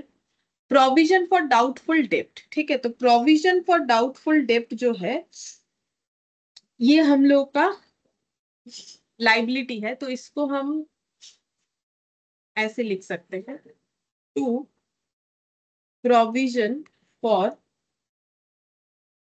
डाउटफुल डेब्ट। ठीक है, तो प्रोविजन फॉर डाउटफुल डेब्ट, तो नया भी क्रिएट करने बोला है, ओल्ड भी हमारे पास ऑलरेडी क्रिएटेड है। तो देखो हम लोगों ने 1650 का प्रोविजन क्रिएट कर रखा है, तो हम यहाँ पर लिख देते हैं ओल्ड 1650। अभी ये प्रोविजन का मतलब भी बता देते हैं। प्रोविजन फॉर डाउटफुल डेब्ट का मतलब है कि जैसे मैंने प्रोडक्ट बेचा क्रेडिट में, तो देखो मुझे ऐसा लग रहा है कि मैंने मान लो 100 रुपए का क्रेडिट में बेचा, बहुत सारे लोगों को मैंने बेचा, तो मेरा टोटल डेटा जनरेट हुआ 100 रुपए। तो मुझे ऐसा लग रहा है कि 20 रुपए मुझे नहीं मिलेगा, बाकी पैसा मुझे मिल जाएगा, मतलब मेरा बैड डेट हो सकता है। तो मुझे डाउट है, तो मैंने क्या किया, अभी से 20 रुपए हटा के रख दिए। तो मैंने क्या किया, डाउटफुल है, मुझे मेरे डेटर पे डाउट है, तो मैंने 20 रुपए हटा के रख दिए। इसे बोलते हैं प्रोविजन करना। ठीक है, कि अगर सच में उन्होंने पैसा नहीं दिया तो मेरा जो लॉस है वो मुझे डाइजेस्ट करने में हेल्प होगा, क्योंकि हम पहले से ही प्रोविजन क्रिएट करके रख रहे हैं। तो प्रोविजन कहाँ से क्रिएट कर सकते हैं, अपने ही प्रॉफिट से क्रिएट कर सकते हैं। ठीक है, तो पहले से इन्होंने प्रोविजन क्रिएट कर रखा है 1650। करेंटली भी हमें प्रोविजन क्रिएट करने बोला है, तो हम लोग देखेंगे कि उसमें क्या एडजस्टमेंट आएगा। फिलहाल इसको इधर लिखते हैं। कैपिटल, कैपिटल लाइबिलिटी होता है, ये कहां पर दिखेगा, बैलेंस शीट में दिखेगा, 1 लाख। फिर इसके बाद सेल्स, तो सेल्स हम लोग गुड्स बेच रहे हैं, तो बेचने का डेटा कहाँ लिखते हैं, बोलो। आज भी बोला, बहुत बार बोला, भी थोड़े देर पहले भी बोला, ट्रेड जहां ट्रेडिंग करते में। हैं, ट्रेडिंग, तो यहाँ पर लिखेंगे बाई सेल्स।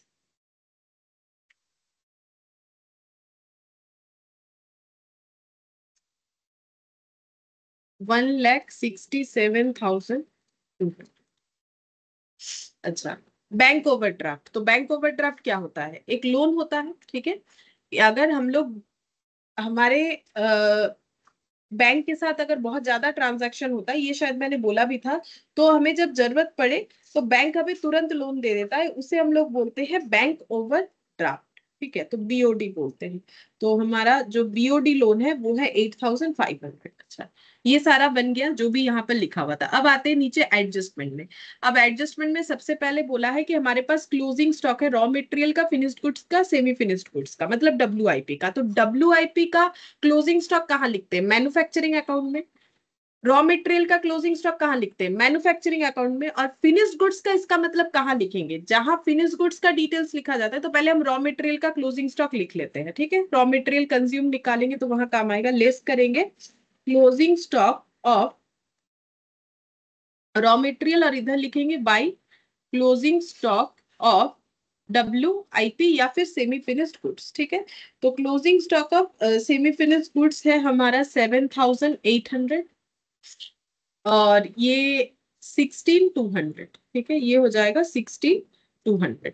अच्छा, और ये जो फिनिश्ड गुड्स का क्लोजिंग स्टॉक है ये कहाँ लिखेंगे, तो फिनिश्ड गुड्स का डिटेल्स कहाँ पर है, ट्रेडिंग में है। ये देखो मेरे पास इतना फिनिश्ड गुड्स ओपनिंग में था, और इतना मेरा जो है उसमें से बिक गया, तो बाकी जो पड़ा हुआ है वो हो जाएगा मेरा closing stock of finished goods. ठीक है, तो फिनिश्ड गुड्स का डिटेल्स यहाँ पर लिखेंगे, तो 18,100 हो जाएगा। तो देखो मैंने क्या बोला, जो भी एडजस्टमेंट है वो हम लोग दो जगह पे लिखेंगे। तो देखो रॉ मटेरियल एक ही बार लिखा मैन्युफैक्चरिंग अकाउंट में, फिनिश गुड्स ट्रेडिंग में लिखा, सेमी फिनिश गुड्स जो है वो भी मैन्युफैक्चरिंग में लिखा। लेकिन ये सारे डेटा और एक बार करके पोस्ट होने चाहिए। ठीक है, क्योंकि ये एडजस्टमेंट में है, तो फिर और एक बार कहा जाएगा, क्योंकि हर तरीके का स्टॉक मेरा एसेट होता है, तो ये तीनों चीज मेरा बैलेंस शीट में जाएगा, क्योंकि हर एक तरीके का स्टॉक मेरा एसेट होता है। ठीक है, स्टॉक मतलब ही एसेट, चाहे वो रॉ मटेरियल का हो, चाहे वो फिनिश गुड्स का हो, चाहे वो WIP का हो। तो यहाँ पर लिखेंगे क्लोजिंग स्टॉक। ठीक है, तो क्लोजिंग स्टॉक में आ जाएगा हम लोग का रॉ मटेरियल का क्लोजिंग स्टॉक, फिनिश गुड्स का क्लोजिंग स्टॉक और WIP का क्लोजिंग स्टॉक। तो 16,200 रॉ मटेरियल, फिनिश गुड्स का 18,100 और WIP का 7,800। ठीक है, अच्छा अब नेक्स्ट देखो, सैलरी एंड वेजेस अनपेड है फॉर मार्च 2022। ठीक है, तो हम लोग कौन से ईयर का बना रहे, 31 मार्च का ही बना रहे। तो मार्च का खर्चा हम लोगों ने पे नहीं किया है, ठीक है। तो हमारा फाइनल अकाउंट्स कैसे बनता है, एक्रूअल बेसिस पे बनता है, ठीक है। तो अगर हमारी ड्यूरिंग द पीरियड का खर्चा है तो चाहे हम लोगों ने उसके लिए पेमेंट किया हो या बाकी रखा हो, वो हमें दिखाना पड़ेगा। तो सैलरी वेजेस का जो भी खर्चा रिकॉर्ड हुआ है, मतलब हम लोगों ने जो अकाउंट में लिखा है वो तो हम लोगों ने अपने ट्रायल बैलेंस को देख के लिखा है, लेकिन ये खर्चा हम लोगों ने दिया नहीं तो इसका एंट्री भी नहीं किया, तो इसीलिए जर्नल नहीं बना, लेजर नहीं बना, तो ट्रायल बैलेंस पे ये नहीं आया। तो इसका मतलब हमारा सैलरी का खर्चा और भी 900 रुपए होगा और वेजेस का खर्चा और भी 900 रुपए होगा। तो सैलरी और वेजेस जहां जहां लिखा है वहां पर हम लोग वो खर्चे को ऐड कर देंगे। तो टू वेजेस में हमें ऐड करके लिखना पड़ेगा। थोड़ा ऊपर लिख लेते हैं, टू वेजेस जगह है, टू वेजेस प्लस इसे बोलते हैं आउटस्टैंडिंग। मैंने ओ स्लैश एस लिखा है, तुम लोग पूरा लिख लेना, आउटस्टैंडिंग वेजेस, ठीक है। तो आउटस्टैंडिंग वेजेस ये था मेरा 13,000 और आउटस्टैंडिंग वेजेस है मेरा 2,000, ठीक है। अब ये हो जाएगा मेरा 15,000। अब मैंने बोला है कि जितने भी एडिशनल इंफॉर्मेशन है 2 बार लिखना पड़ेगा। तो आउटस्टैंडिंग वेजेस मेरा लाइबिलिटी होता है, क्योंकि मैंने लोगों से काम तो ले लिया बट उन्हें पेमेंट नहीं किया। तो फिर लाइबिलिटी कहां पर आएगा, लाइबिलिटी बैलेंस शीट में आएगा। तो यहां पर लिख देंगे आउटस्टैंडिंग वेजेस जो है 2,000, आउटस्टैंडिंग वेजेस ये लाइबिलिटी हो जाएगा 2,000। सेम तरीके से सैलरी का भी ट्रीटमेंट होगा।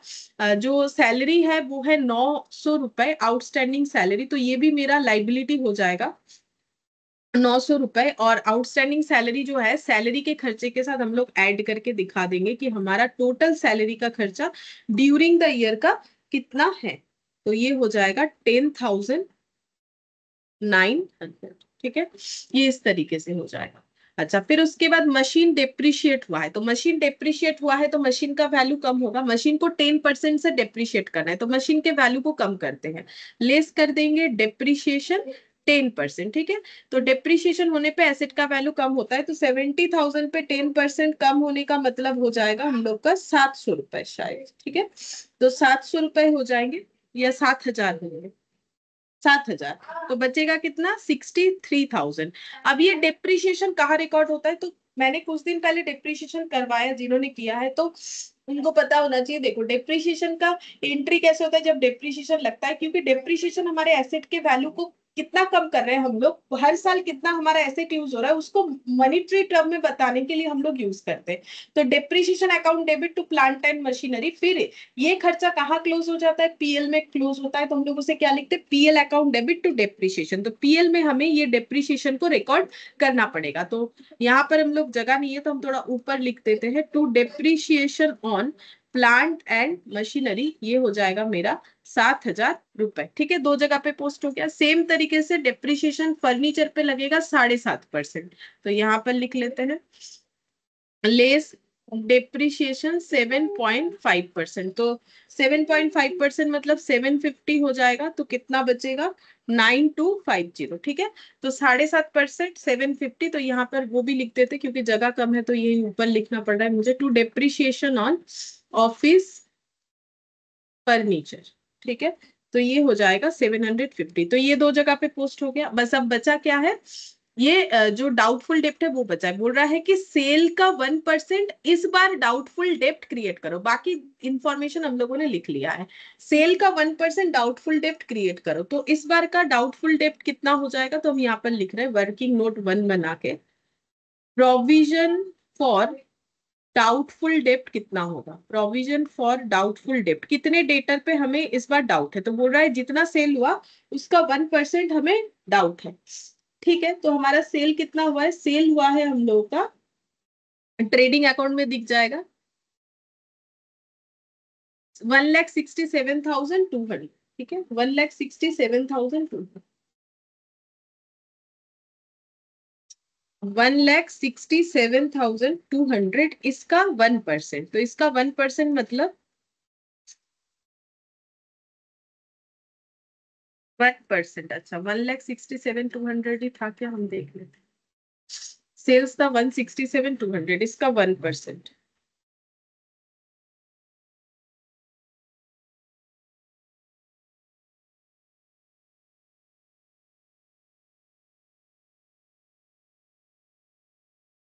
तो 1,672 इतना आ जाएगा, ठीक है। तो इस बार हमें ये हम लोग नया डाउटफुल डेप्ट क्रिएट करेंगे, मतलब प्रॉफिट से इतना हटा रखेंगे, ठीक है। लेकिन प्रीवियसली हम लोगों ने प्रॉफिट से कितना हटा रखा है, 1650, ठीक है। तो प्रोविजन फॉर डाउटफुल डेप्ट ऑलरेडी क्रिएटेड है 1650 ओल्ड, ठीक है, 1650 ओल्ड क्रिएटेड है। तो प्रीवियसली हम लोगों ने जो प्रोविजन फॉर डाउटफुल डेप्ट क्रिएट किया था उस पे हमारे पास 1650 पड़ा हुआ है अभी तक, ठीक है। हमें इस बार डाउट है कि 1672 का लॉस हो सकता है, तो इस बार हमें कितना प्रोविजन फिर क्रिएट करना चाहिए, मतलब हमें एग्जांपल दे रहे, मान लो इस बॉक्स में तुम लोगों को रखना है 1672 रुपीज, ठीक है, हटा के रखना है। लेकिन ऑलरेडी इस बॉक्स में 1650 रुपीज पड़े हुए हैं, तो 1670 करने के लिए तुम लोग को कितना डालना पड़ेगा ये बताओ। इस बॉक्स में 1672 दिखना चाहिए, 1672 रुपीज दिखना चाहिए, बट ऑलरेडी इस बॉक्स में पड़े हुए हैं 1650 रुपीज ऑलरेडी है, ठीक है, ये एग्जिस्ट कर रहा है 1650। तो तुम लोग को और कितना पैसा डालना पड़ेगा, 1650 यहाँ पर है, ठीक है, 1650 यहाँ पर है, तुम लोग को इस बॉक्स में दिखना चाहिए 1672 रुपीज, तो और कितना पैसा डालना पड़ेगा,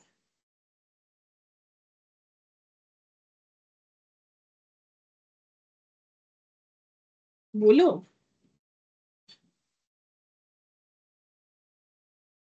देखो, और हमें यहाँ पर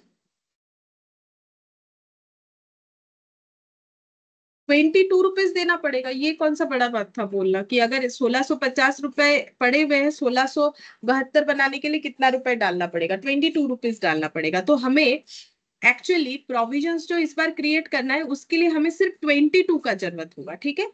तो ये वर्किंग नोट को डायरेक्टली यहाँ पर लिख सकते हो टू प्रोविजन फॉर डाउटफुल डेप्ट। तो हमारे पास ऑलरेडी प्रोविजंस अमाउंट है और ये न्यू हम लोगों ने क्रिएट करने के लिए बोला है 1672, क्योंकि पहले से मेरे पास 1650 है, तो मुझे प्रॉफिट से सिर्फ 22 लेने से काम बन जाएगा, ठीक है। अब हम लोग ये कंप्लीट कर चुके हैं, अब हम लोग इसको टोटल करेंगे तो पता चल जाएगा कितना होगा। तो ये हो गया मेरा 2500 और ये 7800, ये टोटल करने से, अच्छा इधर का पहले टोटल करना पड़ेगा, 21,000 plus 85,000 plus 1,500 minus 16,200, 91,300 plus 9,500 plus 15,000 plus 1,100 plus 4,500 plus 900। तो ये आ रहा है 1,22,300, और भी ज्यादा होना चाहिए, क्या नहीं लिखा मैंने, 1,29,300 होना, 7,000 का कुछ नहीं लिखा है। ओ सॉरी, एक गलती हो गया है, depreciation on plant and machinery manufacturing account में जाना चाहिए था, ये गलती हो गया मेरे से। प्लांट मशीनरी तो फैक्ट्री में होता है ना, तो ये वहां जाना चाहिए था, ये गलत हो गया है। Depreciation on plant and machinery ये मेरा यहाँ पर आएगा, यहाँ लिख देते हैं to depreciation on plant and machinery, क्योंकि मेरा मैन्युफैक्चरिंग अकाउंट है तो यहाँ पर आएगा। अगर मैन्युफैक्चरर हम लोग नहीं होते तो फिर पीएल में आता। तो ये 7,000 ऐड करने के बाद आ जाएगा 1,29,300 माइनस 2,500 और 7,800, 1,29,300 माइनस 2,500 और माइनस 7,800, तो 1,19,000 रुपीज का गुड्स हमारा इस बार रेडी हुआ है by trading cost of goods, cost of finished goods, जो फिनिश्ड गुड्स बन के रेडी हुआ उसका कॉस्ट है 1,19,000, जो कि हम लोग बेच सकते हैं। तो 1,29,300 टोटल। अब ये ट्रांसफर करना पड़ेगा इस बार का, तो हम लोग लिखेंगे to transfer from manufacturing account. तो प्रीवियसली हमारे पास फिनिश गुड्स था 15,500 का, इस बार इस अकाउंटिंग पीरियड में हम लोगों ने 1,19,000 का फिनिश गुड्स प्रोड्यूस किया, उसमें से बेचा इतने रुपए में, और अभी भी हमारे पास इतना पड़ा है, तो हमें चेक करना पड़ेगा कि बेच के हमारा प्रॉफिट कितना हुआ। तो ये नीचे लिखते हैं to depreciation on office furniture 750, थोड़ा नीचे लिखते हैं to depreciation on office furniture 750। अच्छा, तो ये टोटल करते हैं, तो 1,67,000 ये हो जाएगा 1,85,300, 1,85,300 माइनस 15,500 माइनस 119,000, तो ये आ जाएगा 50,800 का हम लोगों ने प्रॉफिट कमाया। तो इस प्रॉफिट को बोलते हैं ग्रॉस प्रॉफिट। आज स्टार्टिंग में ही बताया कि बेच के जो प्रॉफिट हमें मिलता है। अब तुम लोग ये सोच सकते हो कि हम लोग, हमारे पास गुड्स कितने का था, 15,500 प्लस 1,19,000, इसमें से हम लोग बेच सकते थे। हमारे पास 1,34,500 का गुड्स था। अगर ऐसा सोच रहे हो कि फिर गुड्स इतना था तो इतने का कैसे बेच दिया, इसमें से कुछ गुड्स लेके उसको प्रॉफिट लगा के बेचा तो बाकी बचा हुआ है। देखो ये भी हम बता देते हैं कैसे करके पॉसिबल है। जैसे देखो मेरा प्रॉफिट कितना हुआ है, 50,800, मतलब देखो मेरे पास 1,34,500 का गुड्स था और मैंने बोला मैंने इसमें से कुछ गुड्स बेच दिए हैं जिसका सेल वैल्यू, ये तो कॉस्ट है ना, जिसका सेल वैल्यू है 1,67,200, और ये बेच के प्रॉफिट कितना है 50,800 मैंने बैलेंस करके निकाला। तो 1,67,200 का गुड्स अगर मैंने 50,800 प्रॉफिट में बेचा तो एक्चुअली मैंने जो गुड्स बेचा उसका कॉस्ट कितना है 1,16,400। तो 1,34,500 में से अगर मैंने 1,64,000 जितना आया था वो गुड्स बेच दिया तो मेरे पास क्लोजिंग स्टॉक में 18,100 रहना चाहिए, वही दिख रहा है। ठीक है, तो ये हो गया कंसेप्ट। मतलब ऐसा मत सोचो कि इतने कम गुड्स थे तो इतने ज्यादा कैसे बेच दिए, वो बात ऐसा नहीं है। एक्चुअली हम लोगों ने प्रॉफिट लगा के बेचा है, फिर बेचने के बाद जो प्रॉफिट हुआ वो हमारा यहाँ फिर ट्रांसफर हो जाएगा पीएल में, क्योंकि उसी प्रॉफिट से तो बिजनेस के बाकी खर्चे हमें पे करने हैं। तो 50,800 प्लस 450, तो ये आंसर आ जाएगा 61,200, 51,250। ये प्रॉफिट का इनकम, ये कमीशन रिसीव, ये सारे खर्चे पे करेंगे। 51,250 से हम लोग 750 का खर्चा पे करेंगे, 10,900 का खर्चा पे करेंगे, 1350, 1,500, 450, 1,500 और 22 रुपीज का हमारा खर्चा पे होगा। तो प्रॉफिट होगा 34,778। तो 34,778 ये हम लोग का हो गया नेट प्रॉफिट की बिजनेस करके। एक्चुअली हमारे पास जो प्रॉफिट है जो हम लोग अपने कैपिटल में ऐड ऑन कर सकते हैं वो है कुछ इतना, तो ये ऐड हो जाएगा और इसका टोटल यहाँ पर वही 51,250 आएगा। थोड़ा सा जगह कम हुआ तो मैंने इस तरीके से लिख दिया। अब कैपिटल में प्रॉफिट ऐड होता है, ठीक है, ये तुम लोग बेसिक में पढ़े होंगे सर के पास। तो 778, ठीक है, तो कैपिटल बन गया, पूरे साल में कैपिटल बढ़ गया, प्रॉफिट हुआ तो ठीक है। आप दोनों साइड ऐड करेंगे तो हमारा टैली हो जाना चाहिए, तभी बैलेंस शीट सही बना है। तो क्वेश्चन भी सही, मतलब आंसर भी हम लोगों ने सही किया होगा। 1,00,000 प्लस 15,000 प्लस 7,500 प्लस 8,500, तो ये आ जाता है 1,60,000। अच्छा, 8,500 के बाद भी कुछ है, 2,900, 168,678।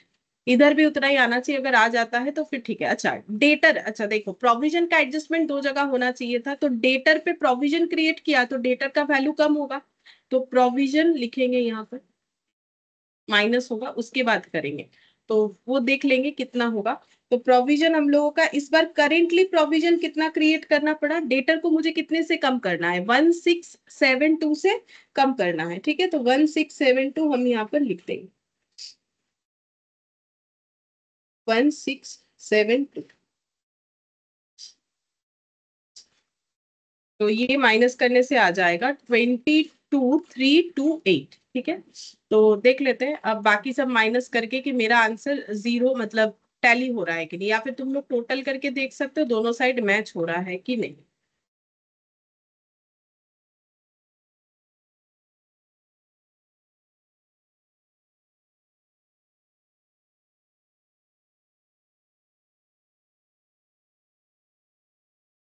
ठीक है, मैच हो रहा है। अब एक चीज और बता देते हैं, ऐसा लग सकता है कि हम लोग जब प्रोविजंस पीएल में लिखे तो 22 लिखे, यहाँ लिखे तब इतना क्यों लिखे, बात समझो। क्योंकि मुझे देखो मेरा डेटर मुझे कितने से कम करना है इस बार, 1672 से कम करना है, तो मैंने कर दिया। बट ये जब हम प्रोविजन क्रिएट करते हैं तो लेते कहाँ से हैं, प्रॉफिट से लेते हैं, ठीक है। तो अगर मेरे प्रॉफिट से लेने के टाइम में मैंने देखा कि मेरे पास ऑलरेडी प्रोविजंस किया हुआ पैसा पड़ा हुआ है, तो फिर मुझे कम प्रॉफिट से ड्रॉ करना चाहिए, तो मैंने इसीलिए 22 रुपीज ही ड्रॉ किया, क्योंकि बाकी मेरा पहले से वाला जो अमाउंट है वो मुझे सपोर्ट कर रहा है।